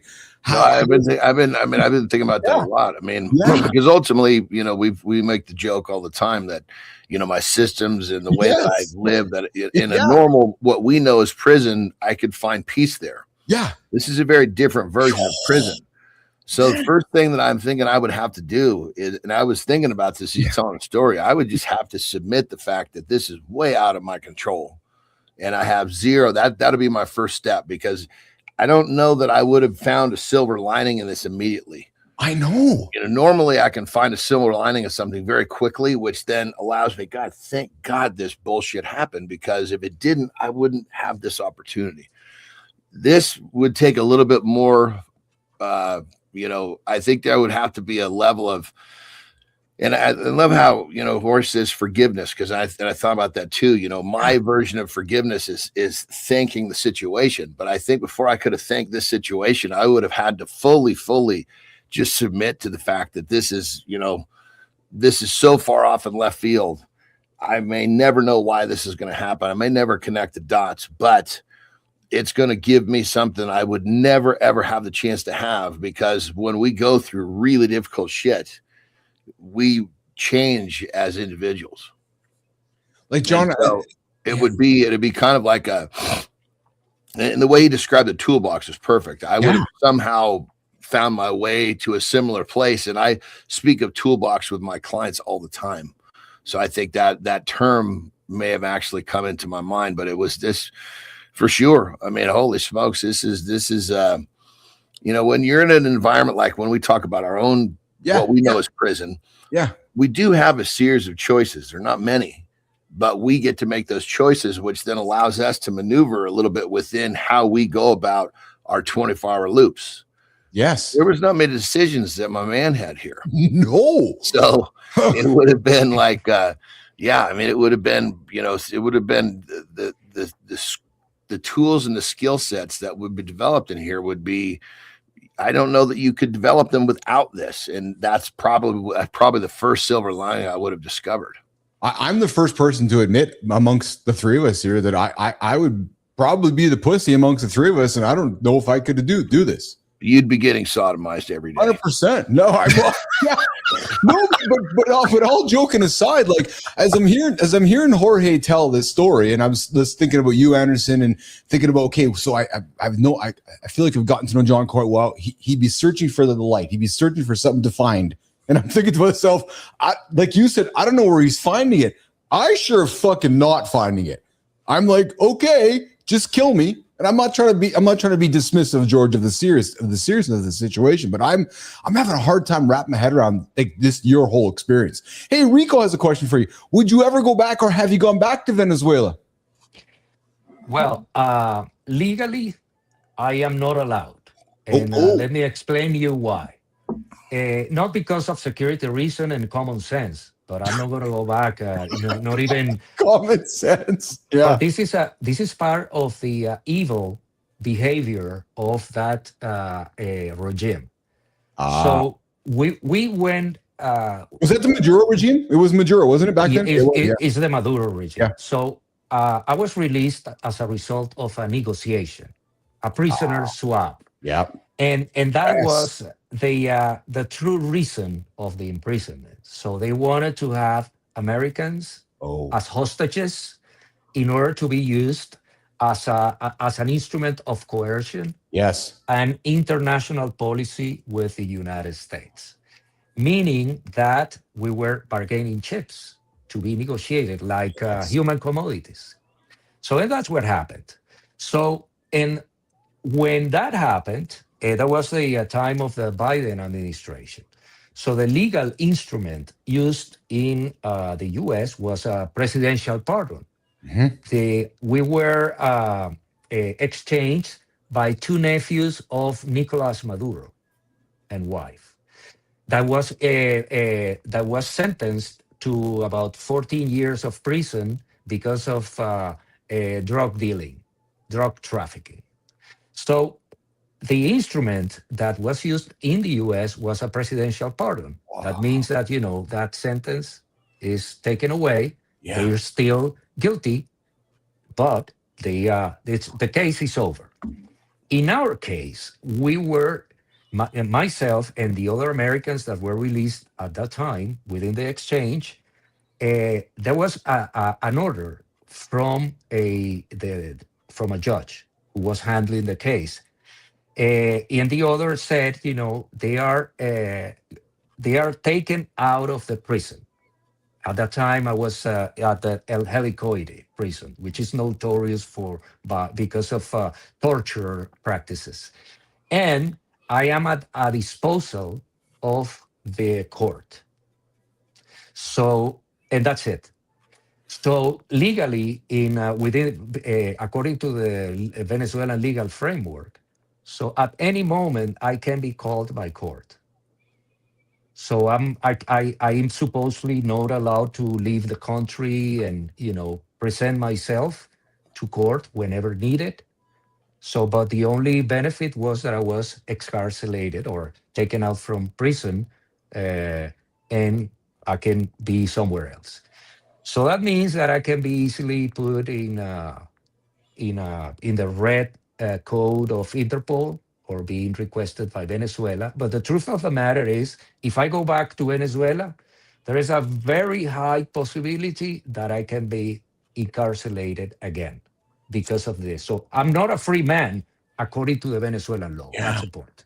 So how did you feel when that operation unfolded a few months ago and you would have opened up the news and saw Maduro in handcuffs being escorted to the DEA in New York City? Well, it's that was a question at that time. But like your emotion, I got to think your emotion was like, yeah. Well, I was very emotional portion, obviously, but my first thought at that moment was justice has been applied. That was my first thought. So it was, also I thought in cause and effect. So the law of cause and effect, that is the basis of some of the ancient philosophies and religions, such as Buddhism. So you have karma, and you have positive or negative karma, and you're going to face the consequence of your actions. So when I also, my second thought was, after thinking justice has been applied, the second thought was, this is a result of this individual karma. So that's the proof of the concept in some way. So as similar as feeling anger and that attachment to anger that prevents you to forgiveness, the happiness of seeing somebody in disgrace, regardless is because of a karma, is also a way of being attached with, lower passions. yes. So I don't want to be attached to that. So he's dealing with his own life. I have to deal with my new life, my family, and my reinvention, which is more important for me. So now he's collecting his bill. Karma's a bitch. George Toledo, myself, and Jon Andersen this morning. George, as we wrap it up with you, brother, how can folks find you, engage you? Man, I've thoroughly enjoyed hearing from you today. I feel like I got a million more questions for you, but where can folks engage with you? 1,775 days, is that what it is, George? Yeah, so that's the website of my book. Now I'm engaging. I'm trying to convey my message, and I think that is my mission. To tell the story and see if my story can help others to cope with tragedy and adversity and extract value from that instead of letting you die. So my book, that is a website, 1775days.com. I'm in Instagram, Facebook, YouTube. So you type my name and you're gonna find me. I am currently working on my audiobook, putting music. Also, it's going to be a lot of original music. I'm a musician as well, and that's part of my reinvention. And I am releasing soon the Spanish version of the book as well. So I'm touring the book. So I'm on the road and trying to convey the message. That is my mission. Wow. After coming alive from that hell. What a story. Andersen? That's exactly what that situation was supposed to do for you, was turn you into somebody better and turn you into someone that can help others. That, you were strong enough to go through that situation, and many people think that they're in that situation, but they're really not. And they're going to look at you and go, fuck, I guess I need to pull up my big boy panties and try a little harder. So, people like yourself were needed, brother. Keep this shit up. We need more people like yourself. Thank you. Appreciate it. George Toledo, thank you for joining myself and John. My pleasure. We had a lot of extra time with you today. I'm very grateful for your time. I'm very grateful that you shared your experience with us. And I hope you'll come back and join us again sometime, because you are an inspiration to, I got nothing to worry about after hearing what you've talked about today. Seriously. Seriously. Anybody who's bitching about their problems today, Johnny, at least listen to the conversation we just had with George. Yeah, that's clearly his message now. Yeah, absolutely. George, enjoy your day, okay, bud? 1775days.com. George Toledo this morning on Mornings in Lab with Keith, John, and friends. Hey, Johnny, remember Chad Ochocinco? Remember NFL player Ochocinco? I think we talked to Pac-Man Jones last week. If you're an NFL player, how do you not remember? Dude, I found something really awesome with Ocho Cinco. Jimmy, there's some words of wisdom, man, for anybody who's thinking, listen to this. Private? Yeah. Shh. I ain't flying private. Spirit. Put me on Spirit. Exit row. Window seat. That's all I need. Long as I get from point A to point B. I don't need private. Athletes more so. If you can get to a point in your career where your name becomes bigger than anything you can purchase, there's your value. Wow. My name itself, Ocho Cinco at one point, even still to this day, is bigger than, why am I driving a Ferrari? Why am I driving a Rolls Royce and I'm Ocho? Oh, we talk about jewelry and watches and chains. Never bought real anything when I was playing. Never. What was the point? I went to Claire's. Yes. For what? What am I doing it for? The women don't deal with you anyway because of who you are. Right. And then the other women who really doing their homework, don't Google how much you're making already. Right. Why am I buying a $50,000 watch, $80,000 watch? What time is it real quick, please? It's 20 minutes to 4. How much that cost me? It didn't cost you nothing. Because time is free. So what I'm paying for? Right. For what? I'm Ocho. What's the point? Right. There's nothing I can buy that's bigger than my name alone. So it made no sense. But everybody's caught up in image and looking a certain way and being rich. It's me. I love that. Johnny, that's awesome. Isn't that awesome? Because we get so caught up in what things look like. Well, right? You know what I'm curious about? Well, let's ask Grok. So I'm just curious. I mean, it's if he actually did, was smart with all his money, sitting on a really fucking good position. Yeah. That's a pretty cool perspective. If he fucking squandered it all away and now this is position, this is a little bit of a different speech. Yeah. So Grok died on me this morning because I forgot to plug the phone in. So Grok is not with us this morning, but I'm with you that you're right. So that if this is his story now because he lost all his money, true. But if he still got all his money, this is a great story. Yeah. Yes. Yeah. It was. But I love the fact. No, I go to Claire's. It's like, why the fuck am I buying the big jewelry when I can go to Claire's? Well, but is he going to Claire's now? Well, and not going to Claire's before? Yes. That's the question we got to ask here, because someone that changes their name legally to Ocho Cinco doesn't strike me as a guy who's saving all his money. I would. Well, so here we go. Machine Gun Kelly. Dude, ask fucking you got different shit on your phone. Ask your phone, right? Hold on. Let's do it. You've got all these crazy fucking. Yeah, let's ask Grok. Actually, hold on. I'm gonna go Grok here. Hey Grok. So did Chad Ocho Cinco blow all of his money, or does he still? Did he blow all of his money, or did he? Has he been quite responsible with his money?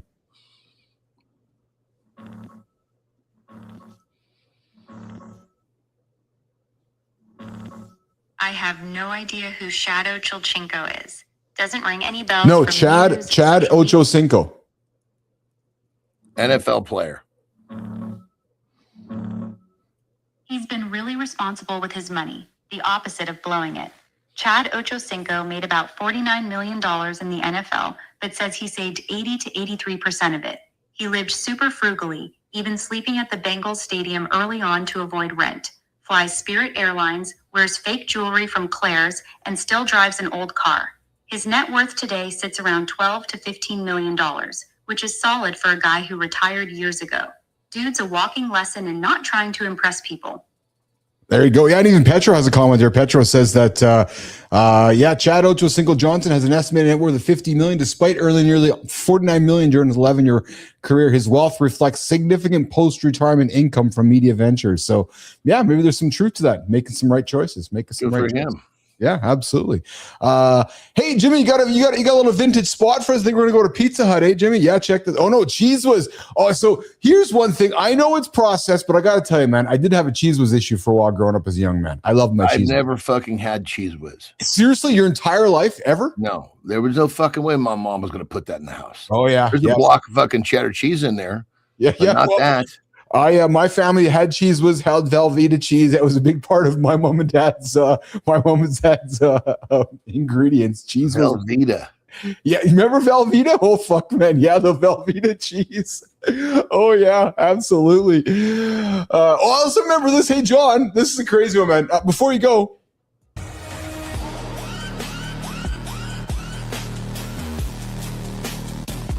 Hey, Jon, before you go, you ever see a bootleg cartoon mouse outside a theme park smoking a cigarette like she's on her third divorce? It's a dude in a mini suit, palm trees behind him, fence line, just casually pointing like, yeah, I know, I'm a mess. And the caption's like, imagine seeing this before entering Disneyland. Bro, that's not Disney magic. That's Disney nicotine. This is Street Hustler Mini, the kind that'll charge $40 for a photo, then ask for gas money and emotional support. Replies are ruthless. That ain't official. Real characters change underground, stay in character 24/7. This one's in rinse do mode. Hey, Jon, if Minnie's outside the gate chain smoking like a single dad at a PTA meeting, what kind of unlicensed chaos are we walking into today?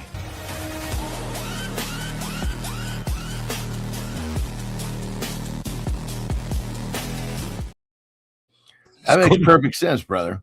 I mean, let's be honest. Who the fuck, what type of character or person do you think is going to fucking stand inside a mouse outfit all fucking day and trade their time for money? That guy buys cigarettes, lottery tickets, regular Coke. This is anybody that thinks, well, that's weird, doesn't fucking get it. I know that. Well, that's just it, right? That's exactly. It's actually par for the course. I'm surprised he's putting the finger up. I'm surprised he wasn't smoking with the head on his head. Well, I'm sure if he figure out how to do it, he probably would. Fucking crazy, man. Petro says 15 million to 49 million is only 30%. Yeah, so Ocho's done somewhat of a good job. There's no question about that. Hey, maybe this is a good job too. Jimmy, MGK gave his daughter we're talking about money and having a lot of money. And sometimes we think because we have so much money, we can do crazy shit. So there's him giving his daughter a gift. Do you think she's getting a Porsche or think she's getting something crazy? He gave her an Acura. There you go. Keeping her grounded. Something to be said for that. Right. And it's funny because I saw a quote. Who was it? I missed who it was. Machine Gun Kelly, the rapper, the artist. So that's his daughter, and she got an Acura. She didn't get some big fancy car, and I like that because it's grounded. It's like one of those, just a basic thing, right? So and it's funny because I saw a quote from Shaquille O'Neal over the weekend, and he was asked about his kids and his wealth, and he's like, "What's with this we shit?" He goes, "No, I'm rich." He goes, "Yeah, I have a net worth of 500 million, not we." He's like, "This we shit, my kids can go make their own money." He was funny because he was calling, "We? No, fuck that. I'm rich," he says, "not you guys." And I like that because there's something to be said for that. And I tell my kids the same thing, man.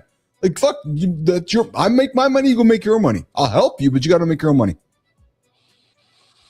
Yeah, I mean, it was part of my plan as a parent was to get them accustomed to all the finer things so that when they were on their own, they had to go fucking grind it. Their standard was set. So you're going to have a little lull here.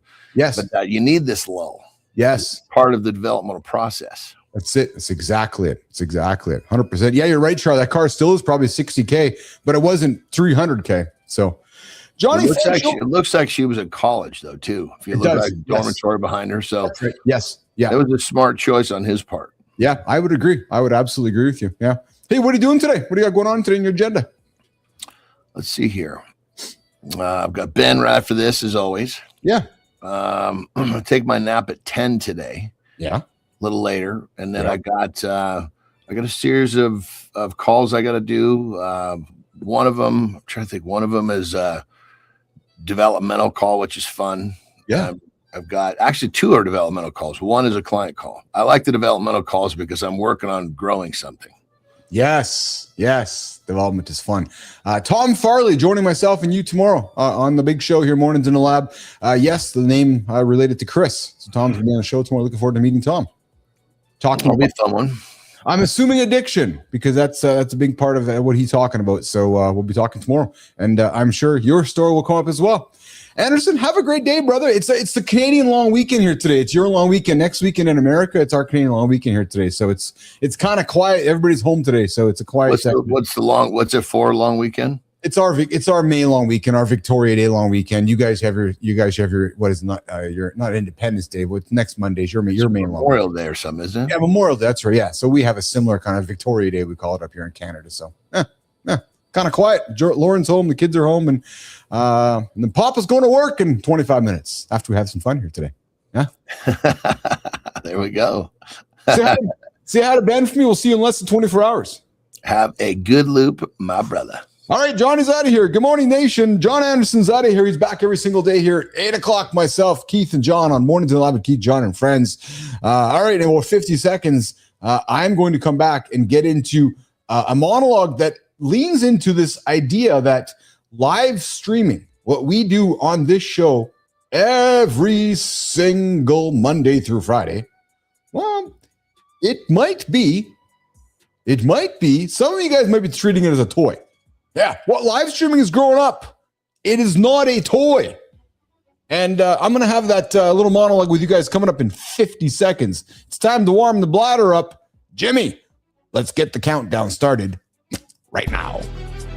People still treat live like a toy. That's the mistake. It's turning into something people build their mornings around. A toy is optional. A format is dependable. Live is shifting from random noise to recurring trust. We say, we'll go live when it feels right. That's not strategy. That's avoidance with better branding. Unstructured live steals time from the audience. It also trains us to drift. We don't build momentum that way. The rule is repeatability. We show up on purpose, not on impulse. Presence beats polish when the room is watching. AI will flood the internet with perfect. Live is where we prove we're real. Real judgment in real time changes everything. Keith's about to break down the shift. Why the strongest rooms will compound trust fast. Morning begins here.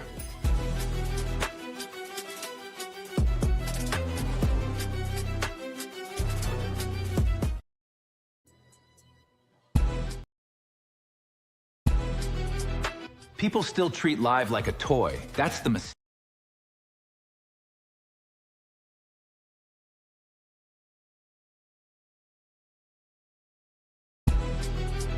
People still treat live like a toy. That's the mistake. It's turning into something people build their mornings around. A toy is optional. A format is dependable. Live is shifting from random noise to recurring trust. We say, we'll go live when it feels right. That's not strategy. That's avoidance with better branding. Unstructured live steals time from the audience. It also trains us to drift. We don't build momentum that way. The rule is repeatability. We show up on purpose, not on impulse. Presence beats polish when the room is watching. AI will flood the internet with perfect. Live is where we prove we're real. Real judgment in real time changes everything. Keith's about to break down the shift. Why the strongest rooms will compound trust fast. Morning begins here.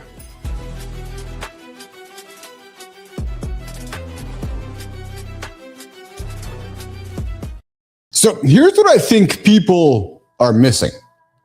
I don't know. I know that we're doing the live stuff, and we do it every single day. And it's clear to me that live streaming is absolutely growing up. Yeah, we're not talking, what is it, clavicular growing up either. No, we're growing up into something that's significant, something that's repeatable, something that is that shows up on a daily basis in a world of non-viral type content. And I don't mean viral being bad, but I mean this idea of not random stuff. Yeah. Not people begging for attention, right? And listen, a lot of live streaming has looked exactly like all that crazy stuff for the longest time. It's messy, it's noisy, it's unstructured, and often, when we've watched the old live streaming stuff from the past, it might even be a little embarrassing. But I'm going to talk this morning, but that is not where this is going. No, that would have been the early version of all that live streaming stuff. Remember Justin TV? I do. Yeah, the internet nerd guy. Yeah. And when we think about, when we think about the obvious, before it becomes obvious, it has to look weird first. It has to look unserious before the serious people understand it. And I think that's exactly what is happening with live streaming right now. People come to me and go, you go live all the time. I go, yeah, why? I'm like, why? Why not? And I would say that we're moving from live streaming as a feature to live streaming as a format more than ever. There is a big difference. A feature, something you turn on. A format, well, it's something people tune into. You guys recognize our show now. It's very much a magazine, right? We come and go, topics here, topics there. We got a guest centered in the middle of it. It's a format. You think about features are buttons. Formats, rituals, a habit. Every single day, we get up and get after every single day. Features, well, lets us go live. The format gives you a reason to show up because you know that it's going to be an unpredictable situation that's largely predictable. Yeah, unpredictable predictability. Because going live like we do here, yes, Easy. Really easy now.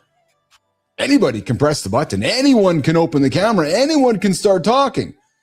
That part, no longer impressive at all, actually. But the real question is this. Can you build something? Can you build something that people come back to and want to come back to daily? Because the question is this, and I love what we collectively have built here. I love that Charlie's been with me for a couple hours now this morning. Dwayne's been hanging out with us for a couple hours this morning. Rico, Petro, Sullivan, a couple hours are hanging out this morning. That's a room that we create together. Can you hold the tension? No, we hold the attention together. Can you create a rhythm? We create the rhythm together. And here's the thing. Can you make the audience feel like they are part of something while it's happening? And I'd like to think collectively the answer is yes to that. It was Charlie, unprompted, sending me the IROC picture with his mullet back. Charlie, was that taken last week? But that's what a community is, with all of us contributing and creating rhythm, being part of something that is happening in real time. I'll be frank. I couldn't wait to get here this morning to hang out with you guys. I couldn't. I take my responsibility in this situation very seriously. I love being the ringleader to our conversations. This is where live streaming grows up. We are doing it together as the generation we call X, growing together every single morning, going through the struggles, going through the challenges, going through the opportunities of life. This is where you are watching live streaming, growing up together. Yes, because right now, I think much live content feels accidental. You flip around YouTube, it's a thought. They go live, they ramble. And I always say, if I'm rambling, if I'm talking for the sake of talking, I shouldn't be talking. Folks react. They answer comments like we do too, but then they don't come back. And I'll tell you, that's not media. That's a broadcasting impulse. Media, like we are creating here, it needs structure, rhythm, expectations, recurring moments, hosts who know what they are doing, tension, segments. Do you think all the tension Keith and Jon has is real? Or is it manufactured? Or does it matter? It needs community memory, our collective memory. It needs a reason to return tomorrow. I give you a reason to return tomorrow because I know I'm going to show up and you guys know you're going to show up, and we collectively build this community together, and the timing is perfect because the rest of the internet is becoming more synthetic by the day. AI this, AI that. And hey, it is what it is. Everything looks polished. But polish is not going to be the differentiator moving forward. No, it's going to be the presence, the real-time presence, the human judgment, the ability to think while the room is watching and calling audibles along the way, like we did this morning with our guest, Jorge, don't call me George, Toledo. The ability to listen, to react, to adjust, to laugh, to call something out and keep the energy alive. I got to tell you, it's not easy. I know we make it look easy, but it's not. That's not a toy.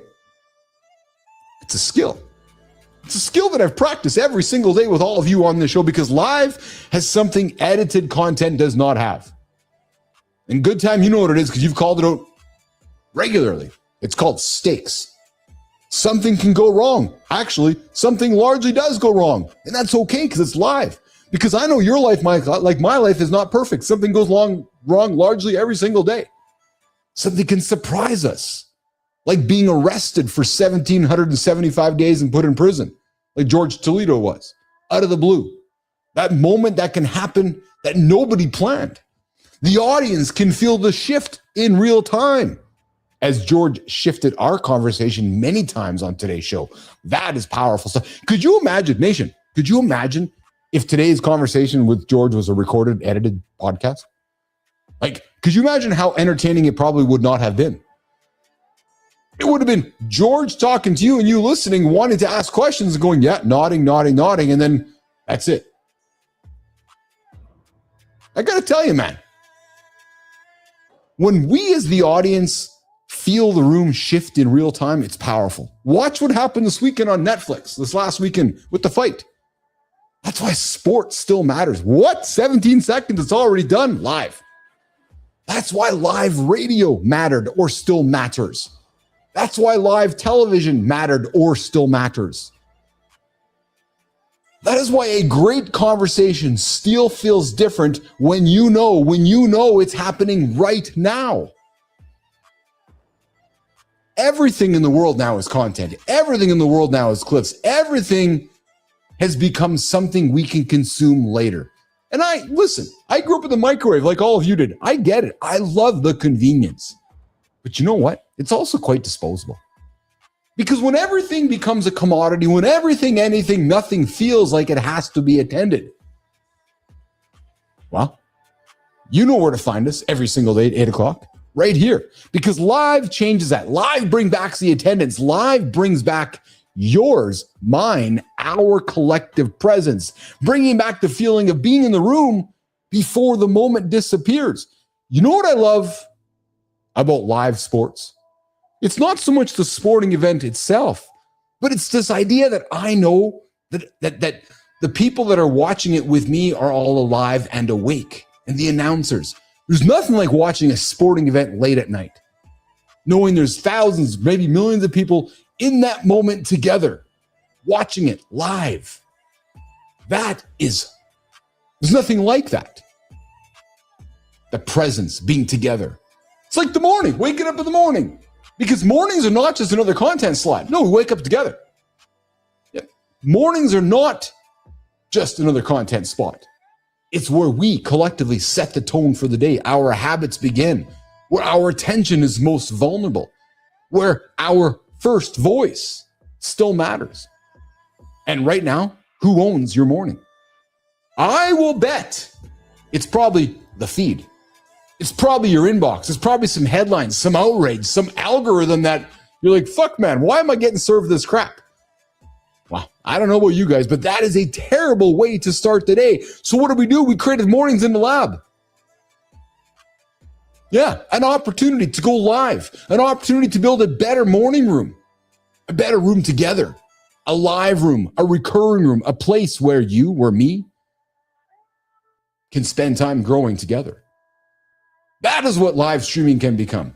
Not random, not chaotic, not just somebody talking at a camera. While there's good at that, like I'm doing right now, but a designed experience, a new kind of morning media, human-led, AI amplified, character, community, built around one thing: trust.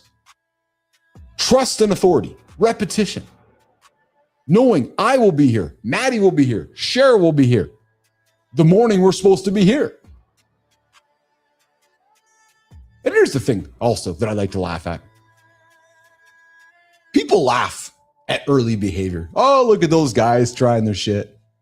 Oh, look at those guys trying to do their thing, being all dismissive. Then the behavior matures. Then the formats improve. Then you're like, wait, what? They're making money? Yeah, because the money arrives. And then you look back and go, wait a minute, holy shit, man. Wasn't that obvious? Yes, because the category was obvious. And then, Jimmy, I heard it when I built the moderation business. Oh yeah, I saw it coming. Fuck, man, really? Then why didn't you do it? Guys, live streaming, like me and Cheryl and Maddie that we do, it is in that transition right now. And it is moving from chaos to structure, from feature to format. That slow bridge. Right? From creator tool to media infrastructure, from random attention to recurring trust. And I'll tell you right now, I have no desire to sit back and watch what happens from the sidelines, because that's of no interest to me. I want to build inside of it. I want to build it. That, my friends, is what we are doing here. That is what Mornings in the Lab is. It is not just about going live. No, too small for the handsome chief. Creating a format, a live format, a brand new morning format, our morning magazine, a format built around trust, a format built around authority, a place where human hosts, AI characters, live conversation, guests like Jorge Toledo stuck in jail for 1,775 days in a Caracas, Venezuelan prison. What? Recurring segments like Morning Focus, like the Morning Loop, and Daily Rhythm collectively coming together. What we are creating, nation, what we are doing together is a very different thing. And I know it's early. You guys all know me well enough to know that I like early. Because early is where that opportunity is hiding. Just around the corner that nobody can see because nobody wants to read a little extra. Obvious? Fuck, man. When you're looking at the obvious, it's already too crowded.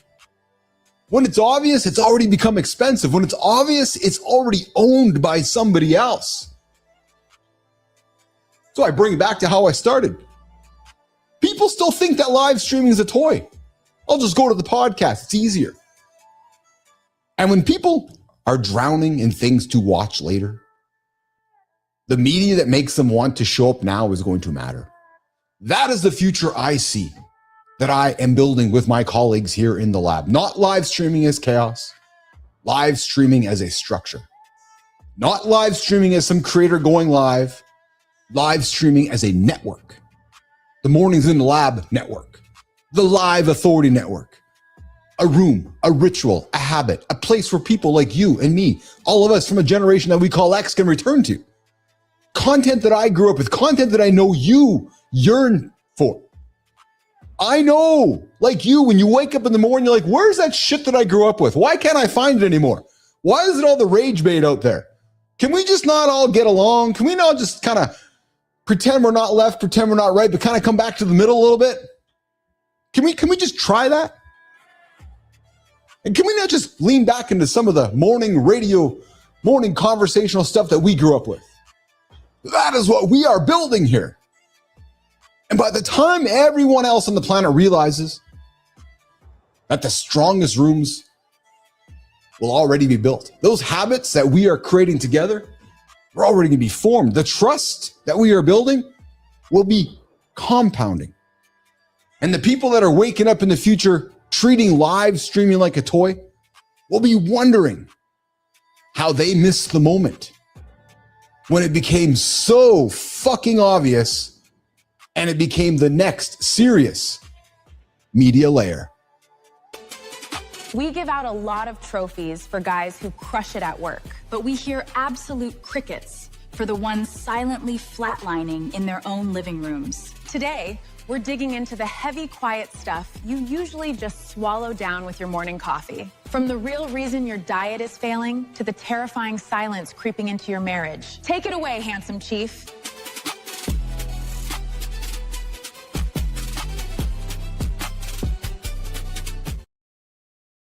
I love you too, Dwayne Whitaker, my buddy from another mother, my brother from another mother, Dwayne, we got to get you back on the show here in the future, there, brother.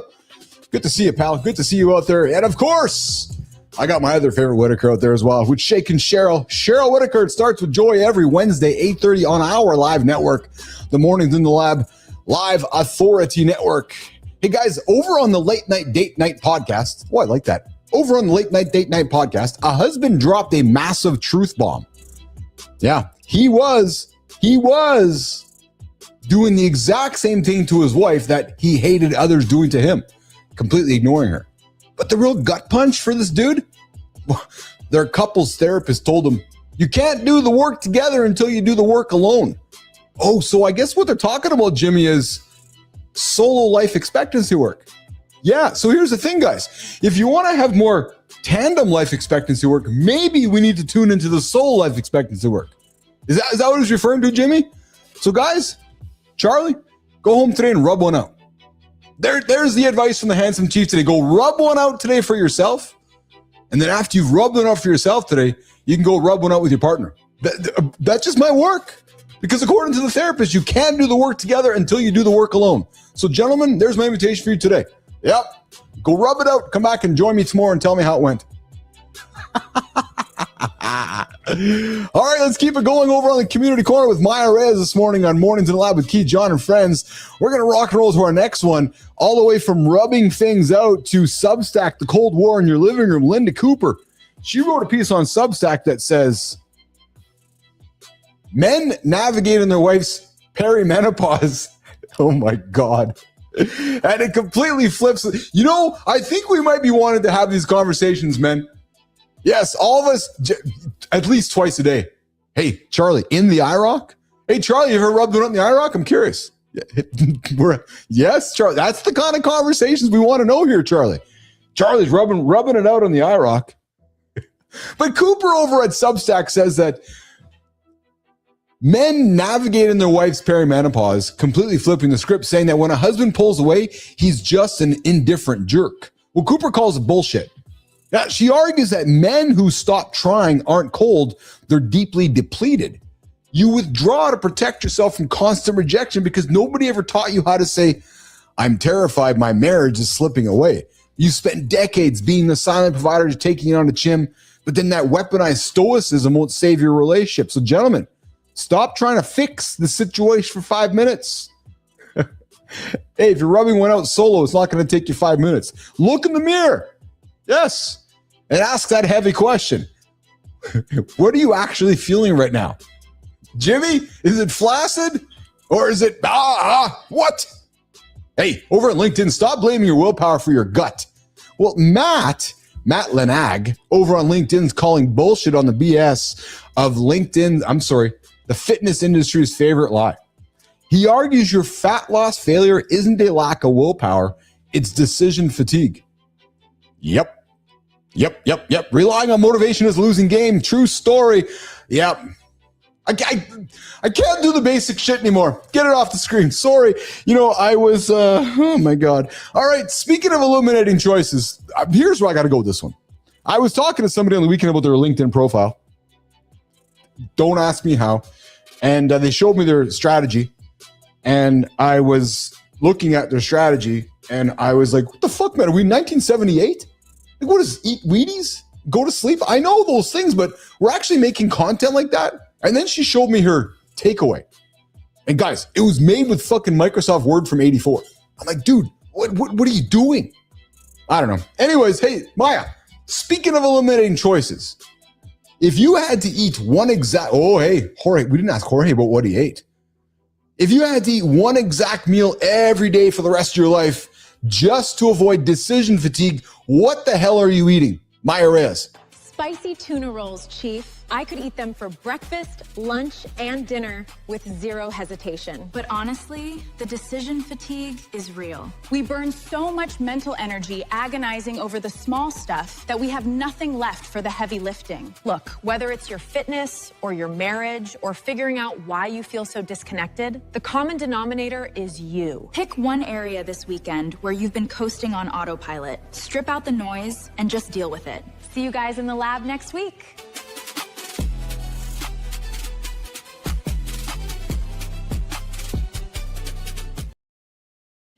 Yes. Maya recorded for us on Friday. We had her in the lab here this morning. Good to see you, Maya. Man, what a fun show here today. It was, I gotta be honest, it was, I don't know if it was different, but I think the show had an impact on me today. No, not think it did, actually. I'm still processing the guests that we had. 1,770 days in a Caracas prison. I could not have done it. No, I will admit to all of you guys, I don't think I would have survived. I'm the first person to say I'm be the pussy. Go, yeah, I ain't fucking surviving this. And I know nobody wants to admit it, so I'm going to be the guy walking up front saying, yeah, I'm going to be. I do not think I could have survived that situation. How he found the strength, how he found the resilience, the forgiveness, man, to channel your. And I love Kaiser because it was definitely one of our more serious conversations, but in an inspiring way, and impactful. Definitely is the right word to use for the show's vibe. There's no question, right? Turning a good tragedy into something significant. So if you're tuning in later, go and check out that conversation we had with Jorge Toledo here today.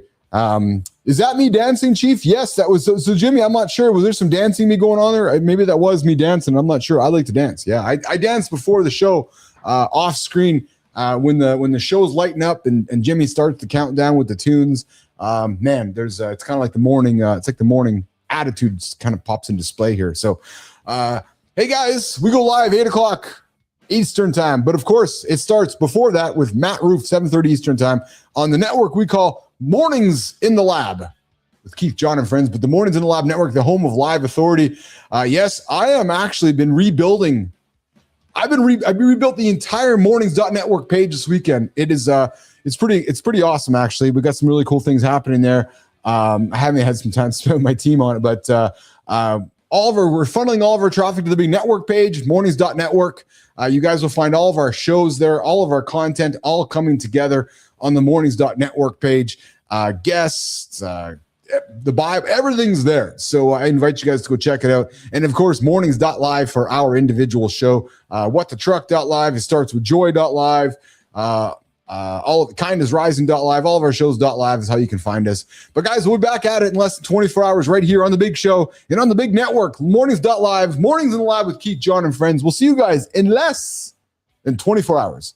Charlie, I appreciate you. Cheryl, I appreciate you. Dwayne, I appreciate you. Sullivan, entire, everybody out there. I don't want to miss anybody. What else we got there? We got Petro. And we also, of course, we got the man of self, Rico. What's going on, guys? Have a good one. Batshit crazy. We'll see you guys in less than 24 hours. Right here on the network. Mornings in the Lab with Keith, Jon, and friends.